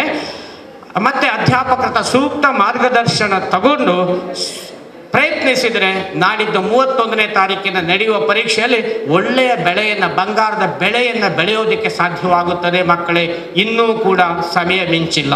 ಈ ತರಬೇತಿ 4-5 ತಿಂಗಳ ಮೊದಲು ಕೊಟ್ಟಿದ್ರೆ ಇನ್ನೂ ಹೆಚ್ಚು ಅನುಕೂಲವಾಗ್ತಾ ಇತ್ತು. ಆದರೆ ಇಂದೂ ಸಮಯ ಮಿಂಚಿಲ್ಲ. ತಾವು ಒಂದು ಮಾತು ಕೇಳಿರಬೇಕು, ಬೆಟರ್. ಆಯಿತು ಸರ್, ಬೆಟರ್, ಬಟ್ ಇಷ್ಟು ಕಡಿಮೆ ಅವಧಿ ಅಲ್ಲ ನನಗೆ, 4 ಗಂಟೆ 5 ಗಂಟೆ full day. Very good sir, very good. Better late than never ಅಂದ್ರೆ ಅರ್ಥ ಗೊತ್ತಾ ಮಕ್ಕಳೇ? Better late. I appreciate you sir. Better late than never. ಮಾಡದೇ ಇರುವುದಕ್ಕಿಂತ ತಡವಾಗಿ ಆದರೂ ಮಾಡುವುದು ಒಳ್ಳೆಯದು. ಅದಕ್ಕಾಗಿ ನಿಮ್ಮ ಸಾಹಸಕ್ಕೆ ನಾನು ಮೆಚ್ಚಿಕೊಳ್ತೇನೆ. ಸ್ವಲ್ಪ ಆದರೂ ನಮ್ಮ ಮಕ್ಕಳಿಗೆ ಸಿಕ್ಕಲಿ ಅನ್ನುವಂತಹ ಆಸೆ ಅವರದ್ದಾಗಿದೆ ಅನ್ನೋದನ್ನು ಹೇಳ್ತಾ ನಾನು ಮುಂದುವರ್ಕೊಂಡು ಹೋಗ್ತೇನೆ. ಇದು ತಮಗೆ ಗೊತ್ತಿದೆ, ಏನು ಗೊತ್ತಾ, ಆವೆ ಮಣ್ಣು ಇಲ್ಲೆಲ್ಲ ಸಿಗ್ತದಲ್ಲ, ಆವೆ ಮಣ್ಣು ಸಾಮಾನ್ಯ ಒಂದು ಟೆಂಪೋ ರಿಕ್ಷಾದಲ್ಲಿ ಬಂದರೆ ಅದಕ್ಕೆ ನಾನು ಮೊನ್ನೆ ಚಾರ್ಜ್ ಕೇಳಿದೆ. ಇದಕ್ಕೆ ಸಾಮಾನ್ಯ 2,000, 3,000ದಿಂದ 5,000 ರೂಪಾಯಿ ಇರ್ತದಂತೆ. ಈ ಮಣ್ಣಿಗೆ 5,000 ರೂಪಾಯಿ. ಆದರೆ ಈ ಮಣ್ಣನ್ನು ಹದ ಮಾಡಿ ಆ ನಂತರ ನೋಡಿ ಈ ರೀತಿ ಬೇರೆ ಬೇರೆ ರೀತಿಯ ಮಡಕೆಗಳನ್ನು ಮಾಡಿದರೆ ಅದಕ್ಕೆ 5,000 ಕೊಟ್ಟರೆ ಇಲ್ಲಿರುವುದಕ್ಕೆ ಸಾಮಾನ್ಯ ಒಂದು 25,000 ರೂಪಾಯಿ ಅದಕ್ಕೆ ರೇಟ್ ಆಗ್ತದೆ. ಅದನ್ನು ಆ ರೀತಿ ಬೇರೆ ಬೇರೆ ರೂಪಾಂತರವನ್ನು ಗಳಿಸ್ಕೊಂಡ್ರೆ. ಹಾಗೆ ಇನ್ನೂ ದೊಡ್ಡ ಮಡಿಕೆಗಳನ್ನು, ಹೂಜಿಗಳನ್ನು ನೀರಿಡೋದಕ್ಕೆ ಮಾಡ್ಬೋದು. ಇದಕ್ಕೆ ಫ್ಯಾನ್ಸಿ ಪ್ರೈಸ್ ಆಗ್ತದೆ. 5,000 ಒಂದೊಂದಕ್ಕೆ. 1 kg ಮಣ್ಣಿಗೆ 5,000 ರೂಪಾಯಿ ಸಿಗ್ತದೆ. ಅದೇ ಈಚೆ ಮಣ್ಣಿಗೆ 1 kg ಮಣ್ಣಿಗೆ 5 ರೂಪಾಯಿ, 10 ರೂಪಾಯಿ, 15 ರೂಪಾಯಿ ಇದ್ದರೆ ಇದಕ್ಕೆ ಜಾಸ್ತಿ ಆಗುತ್ತಾ ಹೋಗುತ್ತದೆ. ಇದಕ್ಕೆ ನಾವು ಕರಿತೇವೆ ಮೌಲ್ಯ ಫಾರ್ ಸೇಲ್, ಮಾರಾಟಕ್ಕೆ ಮೌಲ್ಯ ವರ್ಧನೆ ಅಂತ ನಾವು ಕರಿತೇವೆ. ಮೌಲ್ಯ ಜಾಸ್ತಿ ಆಗ್ತದೆ. ಆದರೆ ಆ ಮಣ್ಣನ್ನು ಮಡಕೆಯಾಗಿ ರೂಪಾಂತರ ಮಾಡಿ ಆದ ಮೇಲೆ ಬಿಸಿಲಿನಲ್ಲಿ ಸ್ವಲ್ಪ ಕಾಲ ಒಣಗಿಸಿ ಮತ್ತೆ ಈ ರೀತಿಯ ಒಲೆಯಲ್ಲಿ ಅದನ್ನು ಪುನಃ ಸುಡಬೇಕಾಗ್ತದೆ. ಈ ಒಲೆಯಲ್ಲಿ ಸುಡಬೇಕಾಗಿದ್ದರೆ ಕೆಲವು ಮಡಿಕೆಗಳು ಒಡೆದು ಹೋಗ್ತದೆ, ಕೆಲವು ಮಡಿಕೆಗಳು ಅತ್ಯುತ್ತಮವಾಗಿ ಮೂಡಿ ಬರುತ್ತದೆ. ಆ ಅತ್ಯುತ್ತಮವಾಗಿ ಮೂಡಿ ಬಂದ ಮಡಕೆಯನ್ನು ಮಾರಾಟ ಮಾಡೋದಕ್ಕೆ ಸಾಧ್ಯ ಆಗ್ತದೆ. ಇದನ್ನು ಯಾಕೆ ಹೇಳಿದೆ ಅಂತಂದರೆ SSLC ಮಕ್ಕಳಿಗೂ ಕೂಡ ಸಣ್ಣ ಪರೀಕ್ಷೆ, ಮಧ್ಯವಾರ್ಷಿಕ, ಇಂಟರ್ನಲ್ ಎಕ್ಸಾಮ್, ಪ್ರಿಪರೇಟರಿ ಪರೀಕ್ಷೆ ಅಂತಂದರೆ ಎಲ್ಲ ಬಿಸಿಲಿನಲ್ಲಿ ಒಣಗಿಸುವ ಹಾಗೆ. ಆಮೇಲೆ ದೊಡ್ಡ ಪರೀಕ್ಷೆ ಅಂತಂದರೆ ಬೆಂಕಿ ನಿಮ್ಮನ್ನು ಹಾಕುವ ಹಾಗೆ. ಬೆಂಕಿಗೆ ಹಾಕಿ ಹೊರಗೆ ತೆಗೆದಾಗ ಈ SSLC ಎದುರಿಸ್ತಾ ಇರುವ ಕೆಲವು ಮಡಿಕೆಗಳು ಒಡೆದು ಹೋಗ್ತವೆ, ಕೆಲವು ಮಡಿಕೆಗಳು ಸರಿಯಾಗಿ ಮೂಡಿ ಬರುತ್ತದೆ. ಇವತ್ತು ಈ ಶಿಬಿರದಲ್ಲಿ ಭಾಗವಹಿಸಿದ ಯಾವ ಮಡಿಕೆಯೂ ಒಡೆದು ಹೋಗಬಾರ್ದು, ಒಳ್ಳೆ ರೀತಿಯಲ್ಲಿ ಹೊರಗೆ ಬರಬೇಕಾಗುತ್ತದೆ. ಪ್ರಯತ್ನಿಸಿ ನೋಡಿ. ಮುಂದಿನ ಒಂದು ಪ್ರಶ್ನೆ ತಮ್ಮ ಹತ್ರ ಇದೆ. ಪಾಠ ಎಲ್ಲರಿಗೂ ಒಂದೇ ರೀತಿ ಆಗಿದ್ದರು, ಕೇಳಿಸ್ಕೊಳ್ಳಿ, ಕಾಣದೇ ಇದ್ರೆ ಕೇಳಿಸ್ಕೊಳ್ಳಿ. ಪಾಠ ಎಲ್ಲರಿಗೂ ಒಂದೇ ರೀತಿ ಆಗಿದ್ದರು, ಆಗಿದೆಯಲ್ಲ? ಬೇರೆ ಬೇರೆ ಶಾಲೆಯ ಮಕ್ಕಳಿದ್ದರೆ ನಿಮ್ಮ ಶಾಲೆಯಲ್ಲಿ ನಿಮ್ಮ ಅಧ್ಯಾಪಕರು ಮಾಡಿದ ಸಮಾಜ ವಿಜ್ಞಾನ, social studies or science or mathematics or English, whatever the subject that may be, will be done in the similar manner. ಒಂದೇ ಆಗಿದ್ದರು, ಒಂದೇ ರೀತಿ ನೋಟ್ಸ್ ಕೊಟ್ಟಿದ್ದರು, ಅಧ್ಯಾಪಕರು ಒಂದೇ ರೀತಿ ನೋಟ್ಸ್ ಎಲ್ಲ 50 ವಿದ್ಯಾರ್ಥಿಗಳು ಕೂಡ ಕೊಟ್ಟಿರ್ತಾರೆ. ಅದೇ ನೋಟ್ಸನ್ನೇ ಓದಿ ಪರೀಕ್ಷೆಗೆ ತಯಾರಾಗಿದ್ದರು, ಒಂದೇ ರೀತಿ ಅಂಕ ಬರುವುದಿಲ್ಲ. ಯಾಕೆ?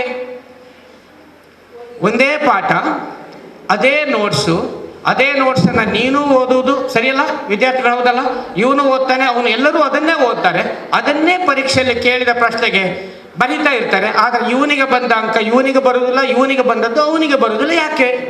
ಮೇಷ್ಟ್ರು ಏನು ತಪ್ಪು ಮಾಡಿ, ಏನು ಓದಿರುವುದಿಲ್ಲ. ಹಾಗೆ ಮೇಷ್ಟ್ರುಗಳ ತಪ್ಪಿಲ್ಲ, ಆಯ್ತಾ? ಮೇಷ್ಟ್ರುಗಳು ಸರಿಯಾಗಿ ಪಾಠ ಮಾಡಿದ್ದಾರೆ, ಆದರೆ ಮಕ್ಕಳು ಓದಿಲ್ಲದೆ ಇದ್ದ ಕಾರಣ, ಅಥವಾ ಓದಿರ್ತಾರಪ್ಪ, ಮತ್ತೇನು ಓದಿದ್ದಾರೆ, ಓದಿದ್ದು ಮರೆತು ಹೋಗುವ ಕಾರಣ 2, ಮತ್ತೆ ಓದುವ ಕ್ರಮ, ಏಕಾಗ್ರತೆ ಇಲ್ಲದೆ ಓದಿದ್ದು, ಹೀಗೆ ಬೇರೆ ಬೇರೆ ಕಾರಣಗಳಿಂದ ಸೇಮ್ ಅಂಕ ಬರೋದಕ್ಕೆ ಸಾಧ್ಯ ಇಲ್ಲ ಮಕ್ಕಳೇ. ಹಾಗಾಗಿ ಇದನ್ನು ಅರ್ಥ ಮಾಡಿಕೊಳ್ಳಿ. ಒಂದು, ಎಲ್ಲರೂ ಬುದ್ಧಿವಂತರಾಗಿ ಹುಟ್ಟಿರುವುದಿಲ್ಲ, ಹುಟ್ಟಬೇಕಾಗಿಯೂ ಇಲ್ಲ. ಎಲ್ಲರೂ ಬುದ್ಧಿವಂತರಾಗಿ ಹುಟ್ಟಿರುವುದಿಲ್ಲ, ಹುಟ್ಟಬೇಕಾಗಿಯೂ ಇಲ್ಲ. ಯಾರು ಬೇಕಾದರೂ ಬುದ್ಧಿವಂತರಾಗಲು ಸಾಧ್ಯ ಇದೆ ಮಕ್ಕಳೇ.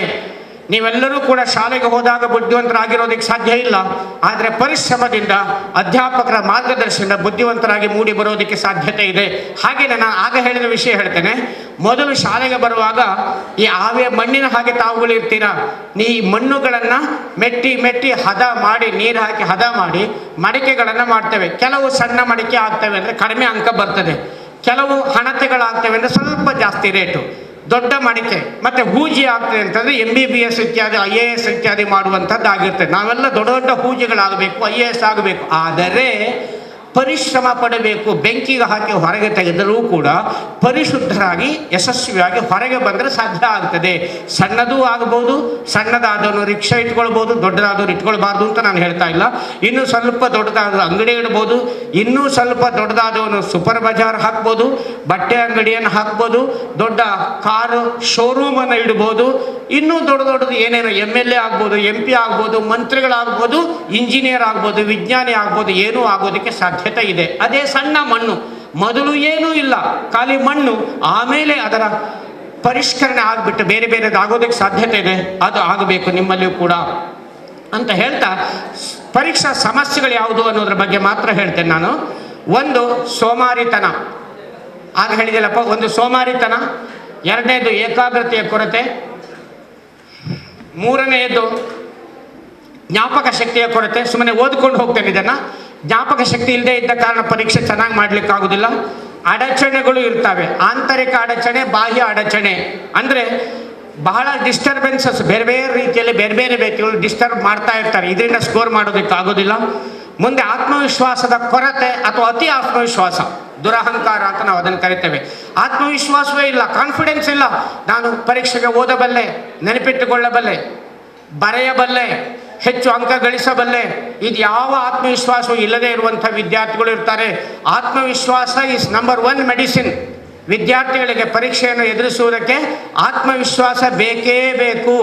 ಆತ್ಮವಿಶ್ವಾಸ ಇಲ್ಲದೆ ಇದ್ದರೆ ಪರೀಕ್ಷೆಯನ್ನು ಎದುರಿಸೋದಕ್ಕೆ ಸಾಧ್ಯವೇ ಇಲ್ಲ ಮಕ್ಕಳಿಗೆ ಅನ್ನೋದನ್ನು ಹೇಳೋದಕ್ಕೆ ಬಯಸ್ತಾ ಇದ್ದೇನೆ. ಮುಂದೆ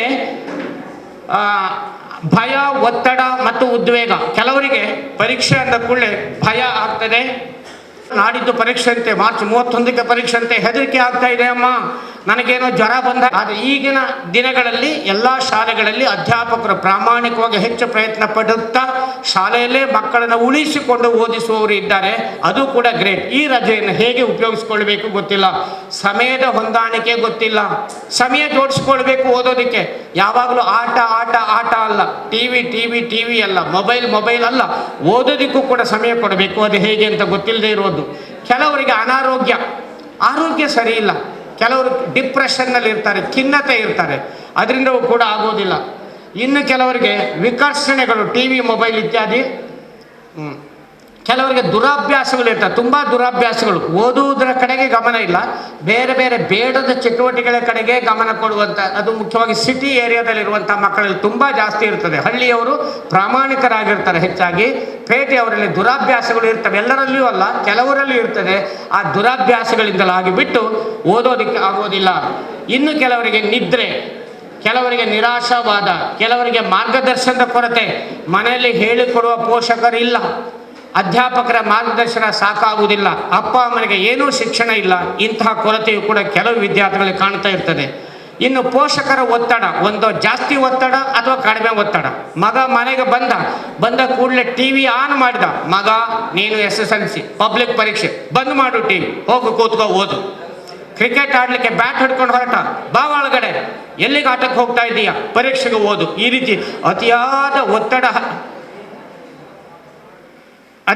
ಒತ್ತಡ ಹಾಕುವ ಪೋಷಕರು ಕೂಡ ಇರ್ತಾರೆ. ಅದು ಕೂಡ ಆಗಬಾರದು. ಅಭ್ಯಾಸ ಮುಂದೂಡುವ ಮಂದಿಯೂ ಇರ್ತಾರೆ. ಪೋಸ್ಟ್ ಪೋನಿಂಗ್ ದ ಎಕ್ಸಾಮ್, ಇದು ಸ್ಟಡೀಸ್, ಇವತ್ತು ಬೇಡ ನಾಳೆ ಓದುವ, ನಾಳೆ ಬೇಡ ನಾಡಿದ್ದು ಓದುವ, ನಾಡಿದ್ದು ಬೇಡ ಮತ್ತೊಂದು ದಿವಸ ಓದುವ ಅಂತ ಹೇಳಿಬಿಟ್ಟು ಮುಂದೂಡ್ತಾ ಇರ್ತಾರೆ. ಈ ರೀತಿ ಮುಂದೂಡ್ತಾ ಇದ್ದರೆ ಕ್ರಿಕೆಟ್ನಲ್ಲಿ, ನಿನ್ನೆ ಕ್ರಿಕೆಟ್ ಮ್ಯಾಚ್ ನೋಡಿದ್ರ ಒನ್ ಡೇ ಇದ್ದು? ಯಾರು ಗೆದ್ದದ್ದು, ಇಂಡಿಯಾವಾ ಆಸ್ಟ್ರೇಲಿಯಾವಾ? ಆಸ್ಟ್ರೇಲಿಯಾ ಗೆದ್ದಿದ್ದ? ಮತ್ತೆ ಯಾವುದು? ಯಾರು ಹೈಯೆಸ್ಟ್ ಸ್ಕೋರ್ ಯಾರು ಮಾಡಿದ್ದು? ಕೊಹ್ಲಿಯಾ? ನೋಡಿಲ್ವ ನಾ ಕ್ರಿಕೆಟು? ಇಲ್ವಾ? ಆಯ್ತು ಬಿಡು. ಓಕೆ, ಇಂಡಿಯಾ ಗೆದ್ದದ್ದು ಗೊತ್ತಿದೆ, 5 ವಿಕೆಟ್ಗಳಿಂದ ಗೆದ್ದಿದೆ. ಆಯ್ತಾ? ನಿಮಗೆ ಗೊತ್ತಿಲ್ಲಲ್ಲ, ನೋಡಿದ್ದೀರಿ ಮಾತ್ರ. ಈಗ ಸುಳ್ಳು ಹೇಳ್ತಾ ಇದ್ದೀರಿ, ಮಾತಾಡೋದಿಲ್ಲ. ಈಗ ಎಲ್ಲ ಕ್ರಿಕೆಟೇ ನೋಡ್ತಾ ಇದ್ದೀರಿ ಅನ್ನೋದು ನನಗೆ ಗೊತ್ತಿದೆ. ಆಯ್ತು ಬಿಡಿ. ಅಭ್ಯಾಸ ಕ್ರಿಕೆಟಿಂದಲಾಗಿ ಮುಂದೂಡುವಂಥದ್ದು. ಈ ಕ್ರಿಕೆಟ್ ಆಟದಲ್ಲಿಯೂ ಕೂಡ ಮೊದಲ ಓವರ್ಗಳಲ್ಲಿ ಹೆಚ್ಚು ಸ್ಕೋರ್ಗಳನ್ನು ಮಾಡಿಕೊಂಡರೆ, ಮೊದಲ ಓವರ್ನಲ್ಲಿ ಹೆಚ್ಚು ಸ್ಕೋರ್ಗಳನ್ನು ಮಾಡಿಕೊಂಡ್ರೆ ಮತ್ತೆ ಕ್ಷೇಮವಾಗುತ್ತದೆ, ಆತಂಕ ಒತ್ತಡಕ್ಕೆ ಒಳಗಾಗುವುದಿಲ್ಲ. ಅದರ ಬದಲು ಮೊದಲಿಗೆ ಕುಟ್ಟುತ್ತಾ ಇದ್ದು ಕಡಿಮೆ ಸ್ಕೋರನ್ನು ಮಾಡಿಕೊಂಡ್ರೆ ಮತ್ತೆ ಆಗುವಾಗ 1 ಬಾಲಿಗೆ 4 ರನ್ನು, 1 ಬಾಲಿಗೆ 5 ರನ್ನು ಗಳಿಸುವಂಥ ಉದ್ವೇಗಕ್ಕೆ ಒಳಗಾದಾಗ ಆಚೆ ಸ್ಕೋರ್ ಮಾಡಲೂಬಹುದು, ಔಟ್ ಆಗಲೂಬಹುದು. ಹಾಗೇನೆ ವಿದ್ಯಾರ್ಥಿಗಳಾದ ನೀವುಗಳು ಅಭ್ಯಾಸವನ್ನು ಮುಂದೂಡುತ್ತಾ ಬಂದು ಕೊನೆಗೆ ಆಗುವಾಗ 350 ಪೇಜ್ ಓದಬೇಕು 2 ದಿವಸದಲ್ಲಿ ಅಂತಾರೆ. ಎಷ್ಟು ಆತಂಕಕ್ಕೆ ಒಳಗಾಗುತ್ತೀರಿ, ಎಷ್ಟು ನೆನಪಿಟ್ಟುಕೊಳ್ಳೋದಕ್ಕೆ ಸಾಧ್ಯ ಅನ್ನೋದನ್ನು ಆಲೋಚನೆ ಮಾಡಿ.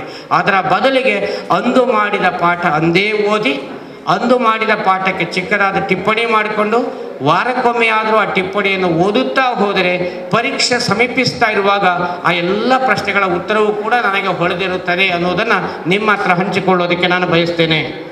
ಇನ್ನು ಕೆಲವರಿಗೆ ಬಡತನದಿಂದಲಾಗಿಯೂ ಕೂಡ ಯಶಸ್ಸು ಪಡೆಯೋದಕ್ಕೆ ಸಾಧ್ಯ ಆಗುವುದಿಲ್ಲ. ಇನ್ನೊಂದು ಮಾತು ಹೀಗಿದೆ, ಮಕ್ಕಳೇ ಇದನ್ನು ತಾವು ಓದಲೇಬೇಕು, ತಿಳ್ಕೊಳ್ಳೇಬೇಕು. ಪರೀಕ್ಷೆಯಲ್ಲಿ ಯಶಸ್ಸು ಪಡೆಯುವುದು ಅನ್ನುವಂಥದ್ದು ಕನಸೂ ಅಲ್ಲ, ಮರೀಚಿಕೆಯೂ ಅಲ್ಲ. ಯಾರಿಂದಲೂ ಇದನ್ನು ನನಸಾಗಿಸಬಹುದು. ನಿಮ್ಮಿಂದವೂ ಕೂಡ ಪರೀಕ್ಷೆಯಲ್ಲಿ ಉತ್ತಮ ಅಂಕವನ್ನು ಇನ್ನು ಉಳಿದ ದಿನಗಳಲ್ಲೂ ಕೂಡ ಗಳಿಸೋದಕ್ಕೆ ಸಾಧ್ಯವಾಗುತ್ತದೆ. ಇದಕ್ಕೆ ತುಂಬ ಟಿಪ್ಸ್ ಇದೆ. ಆದರೆ ಮೊದಲಿನ ಟಿಪ್ಸ್ ಯಾವುದನ್ನು ಕೂಡ ನಾನು ಕೊಡೋದಕ್ಕೆ ಬಯಸೋದಿಲ್ಲ. ಒಂದು ಸಣ್ಣ ಚಿಟ್ಟೆ ಕಥೆಯನ್ನು ಇಲ್ಲಿ ಅದು ಕೂಡ ನನ್ನ ಪುಸ್ತಕದಲ್ಲಿ ಹೇಳೋದಕ್ಕೆ ಬಯಸ್ತಾ ಇದ್ದೇನೆ. ಒಬ್ಬ 6-7ನೇ ಕ್ಲಾಸಿನ ಒಬ್ಬ ವಿದ್ಯಾರ್ಥಿ ತನ್ನ ಕೈಯಲ್ಲಿ ಒಂದು ಸಣ್ಣ ಚಿಟ್ಟೆಯನ್ನು ಹಿಡ್ಕೊಂಡು ಅಧ್ಯಾಪಕರ ಹತ್ರ ಅದನ್ನು ತೆಗೆದುಕೊಂಡು ಹೋಗ್ತಾನೆ. ಚಿಟ್ಟೆ, ಬಣ್ಣದ ಚಿಟ್ಟೆಯನ್ನು ಕೈಯಲ್ಲಿ ಹಿಡ್ಕೊಂಡು ಹೋಗ್ತಾನೆ.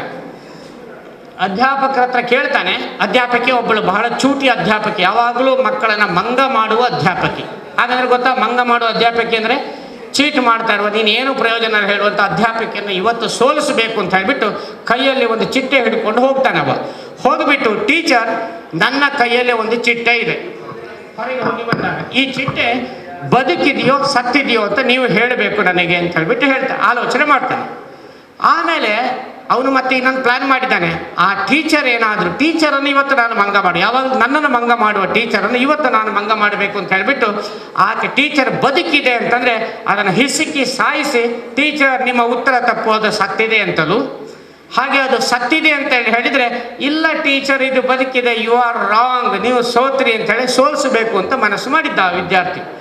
ಹಾಗೆ ಹೋಗಿ ಕೇಳ್ತಾನೆ, ಟೀಚರ್ ಇದು ಸತ್ತಿದೆಯೋ ಬದುಕಿದೆಯೋ ಅಂತ ಕೇಳ್ತಾನೆ. ಇವಾಗ ಟೀಚರ್ ಏನು ಉತ್ತರ ಹೇಳ್ತಾಳೆ? ಏನು ಹೇಳಪ್ಪ, ಬದುಕಿದೆಯೋ ಸತ್ತಿದೆಯೋ? ಚಿಟ್ಟೆ ಬದುಕಿದೆಯೋ ಸತ್ತಿದೆಯೋ? ಸತ್ತಿದೆ.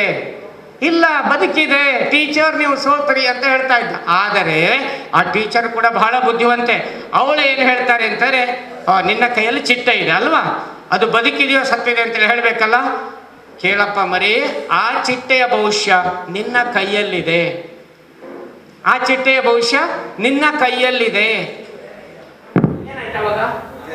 ಸೇರಿದ್ರೆ ಬದುಕಿಸೋದಿಕ್ಕೆ ಸಾಧ್ಯ, ಹೀಗೆ ಇಟ್ಟರೆ ಅದು ಸತ್ತು ಹೋಗೋದಕ್ಕೆ ಸಾಧ್ಯತೆ ಇದೆ ಅಲ್ವಾ? ಹಾಗಾಗಿ ಮಕ್ಕಳೇ, SSLC ಅನ್ನುವುದೇ ಆ ಚಿಟ್ಟೆ. SSLC ಅನ್ನುವುದೇ ಆ ಚಿಟ್ಟೆ. SSLC ಎನ್ನುವ ಚಿಟ್ಟೆಯ ಭವಿಷ್ಯ ಟೀಚರ್ ಕೈಯಲ್ಲಿಲ್ಲ, ಅಪ್ಪ ಅಮ್ಮನ ಕೈಯಲ್ಲಿಲ್ಲ. ಯಾರ ಕೈಯಲ್ಲಿದೆ? ನಿಮ್ಮ ವಿದ್ಯಾರ್ಥಿಗಳ ಕೈಯಲ್ಲಿದೆ. SSLCಯನ್ನು ಹಿಸುಕಿ ಹಾಕಬಹುದು ಫೇಲ್ ಆಗಿ, ಅಥವಾ SSLCಯಲ್ಲಿ ಬಣ್ಣ ಬಣ್ಣದ ಚಿಟ್ಟೆ ಆಗಿ ತಾವು ಮೂಡಿ ಬರೋದಕ್ಕೆ ಸಾಧ್ಯತೆ ಇದೆ. ಮುಂದೆ PUCಗೂ ಹೋಗ್ಬೋದು, ಡಿಗ್ರಿಗೂ ಹೋಗ್ಬೋದು, ಇಂಜಿನಿಯರ್ ಆಗ್ಬೋದು, ಡಾಕ್ಟರ್ ಆಗ್ಬೋದು, ಯಾವುದೇ ವಿಷಯಕ್ಕೆ ಹೋಗೋದಕ್ಕೆ ಸಾಧ್ಯತೆ ಇದೆ. ಮಕ್ಕಳ ಇದನ್ನು ತಾವು ನೆನಪಿಟ್ಟುಕೊಳ್ಳಬೇಕು ಅಂತೇಳಿ ಹೇಳ್ತಾ, ಅಧ್ಯಯನಕ್ಕೆ ಬೇಕಾದ ಎಲ್ಲ ವ್ಯವಸ್ಥೆಯನ್ನು ನಿಮ್ಮ ಅಧ್ಯಾಪಕರು ಮಾಡಿಕೊಡ್ಬೋದು, ನಿಮ್ಮ ಪೋಷಕರು ಮಾಡಿಕೊಡಬಹುದು. ಉತ್ತಮ ಪರಿಸರವನ್ನು ಕೂಡ ನಿರ್ಮಾಣ ಮಾಡಿಕೊಡೋದಕ್ಕೆ ಸಾಧ್ಯತೆ. Sir, horse drink water unless it is thirsty. ಕನ್ನಡದಲ್ಲಿ ಹೇಳ್ತೇನೆ, ಕುದುರೆಗೆ ನೀರು ಕುಡಿಸಬೇಕೆಂಬ ಹೆಬ್ಬಯಕೆಯಿಂದ ಕುದುರೆಯ ಮಾಲಕ ಸಾಕುವವನಾದ ನಾನು ಕುದುರೆಯನ್ನು ನೀರು ಕುಡಿಸುವುದಕ್ಕೆ ನದಿಯವರೆಗೆ ಎಳೆದುಕೊಂಡು ಹೋಗಬಹುದು. ನೀರು ಕುಡಿ ಕುಡಿ ಕುಡಿ ಅಂತ ಅದರ ಕುತ್ತಿಗೆಯನ್ನು ನೀರಿಗೆ ಅಮುಕಬಹುದು. ಎಷ್ಟೇ ಅಮುಕಿದರೂ ಕೂಡ ಆ ಕುದುರೆಗೆ ನೀರು ಕುಡಿಯಬೇಕೆಂಬ ಬಯಕೆ ಆದ ಹೊರತು ಅದು ಕುಡಿಯದು. ಇಲ್ಲಿ ಕುದುರೆ ಯಾರು? ವಿದ್ಯಾರ್ಥಿಗಳು ಎಂಬ ಕುದುರೆಯನ್ನ ಅಧ್ಯಾಪಕರು ಎಂಬ ಕುದುರೆ ಸಾಕುವರು ಅಥವಾ ಪೋಷಕರು ಮಗ ಓದಬೇಕು, ನನಗೆ ಓದಲಿಕ್ಕಾಗಲಿಲ್ಲ, ಪೋಷಕರು ಮುಖ್ಯವಾಗಿ ಓದಲಿಕ್ಕಾಗಿಲ್ಲ, ಮಗ ಓದಲಿ ಅಂಥೇಳಿ ಹುದ್ದೆಗಳಿಗೆ ಓದಬೇಕು, ಹೆಚ್ಚು ಅಂಕ ಗಳಿಸಬೇಕು, ಹುದ್ದೆಗೆ ಹೋಗಬೇಕು ಅನ್ನುವಂಥ ಬಯಕೆ ಆಗದಿದ್ದರೆ ಏನೂ ಮಾಡೋದಕ್ಕೆ ಸಾಧ್ಯ ಇಲ್ಲ. ಅದು ಆಗಿರಲಿ ಅಂತ ಹೇಳಿಬಿಟ್ಟು ತಮ್ಮಲ್ಲಿ ಹೇಳೋದಕ್ಕೆ ನಾನು ಬಯಸ್ತಾ ಇದ್ದೇನೆ. ಹೆಚ್ಚು ಅಂಕ ಗಳಿಸೋದಕ್ಕೆ ನಂಬರ್ 1 ಸ್ಟ್ರಾಂಗ್ ಡಿಸೈರ್ ಬೇಕು, ಅಪೇಕ್ಷೆ ಬೇಕು. ನಾನು ಓದಬೇಕು, ಬರೆಯಬೇಕು, ಹೆಚ್ಚು ಅಂಕ ಗಳಿಸಬೇಕು ಅನ್ನುವುದು ನಂಬರ್ 1. ಎರಡನೇದು ಗುರಿಯನ್ನು ಜೋಡಿಸಿಕೊಳ್ಳಬೇಕು. ಯಾವ ಗುರಿ? ಪ್ರಧಾನಮಂತ್ರಿ ಆಗುವ ಗುರಿ, ಮುಖ್ಯಮಂತ್ರಿ ಆಗುವ ಗುರಿ ಅಲ್ಲ, ವಿಜ್ಞಾನಿ ಆಗುವ ಗುರಿ ಅಲ್ಲ, ಅಥವಾ ಡಾಕ್ಟರ್ ಆಗುವ ಗುರಿ ಅಲ್ಲ. ಇದೇನಪ್ಪ, ಈ ಪರೀಕ್ಷೆಯಲ್ಲಿ 90 ಅಂಕವನ್ನು ನಾನು ಗಳಿಸಬೇಕು, 90% ಅಂಕವನ್ನು ಗಳಿಸಬೇಕು ಅನ್ನೋ ಗುರಿಯನ್ನು ಹಾಕ್ಕೊಂಡಿರಬೇಕು. ಇದು ಜೂನ್ ಜುಲೈ ತಿಂಗಳಿನಲ್ಲಿ ತರಬೇತಿ ಮಾಡಿದ್ದಿದ್ದರೆ ಗುರಿಯ ಬಗ್ಗೆಯೇ 1 ಗಂಟೆ ಹೊತ್ತು ನಾನು ಮಾತಾಡ್ತೀನಿ. ಇದು ಅಗತ್ಯ ಇದೆ. ಪ್ರತಿಯೊಬ್ಬ ವಿದ್ಯಾರ್ಥಿಯೂ ಕೂಡ 3 ರೀತಿಯ ಗುರಿಯನ್ನು ಹಾಕ್ಕೊಂಡಿರಬೇಕು. ಅಲ್ಪಾವಧಿಯ ಗುರಿ, ಈ ಟೆಸ್ಟಿನಲ್ಲಿ ಈ ವರ್ಷದ ಪರೀಕ್ಷೆಯಲ್ಲಿ ಎಷ್ಟು ಅಂಕ ಗಳಿಸ್ತೇನೆ ಅನ್ನುವ ಗುರಿಯು, ಮುಂದಿನ 5 ವರ್ಷದ ಅವಧಿಯಲ್ಲಿ ಏನು ಮಾಡುತ್ತೇನೆ ಅನ್ನುವ ಗುರಿಯು, ಜೀವಿತಾವಧಿಯಲ್ಲಿ ಏನು ಮಾಡ್ತೇನೆ ಅನ್ನುವ ಗುರಿಯನ್ನು ಕೂಡ ವಿದ್ಯಾರ್ಥಿಗಳು ಹಾಕಿಕೊಂಡಿರಬೇಕು. ಮತ್ತೆ 3ನೇದು ಸ್ಟ್ರಾಂಗ್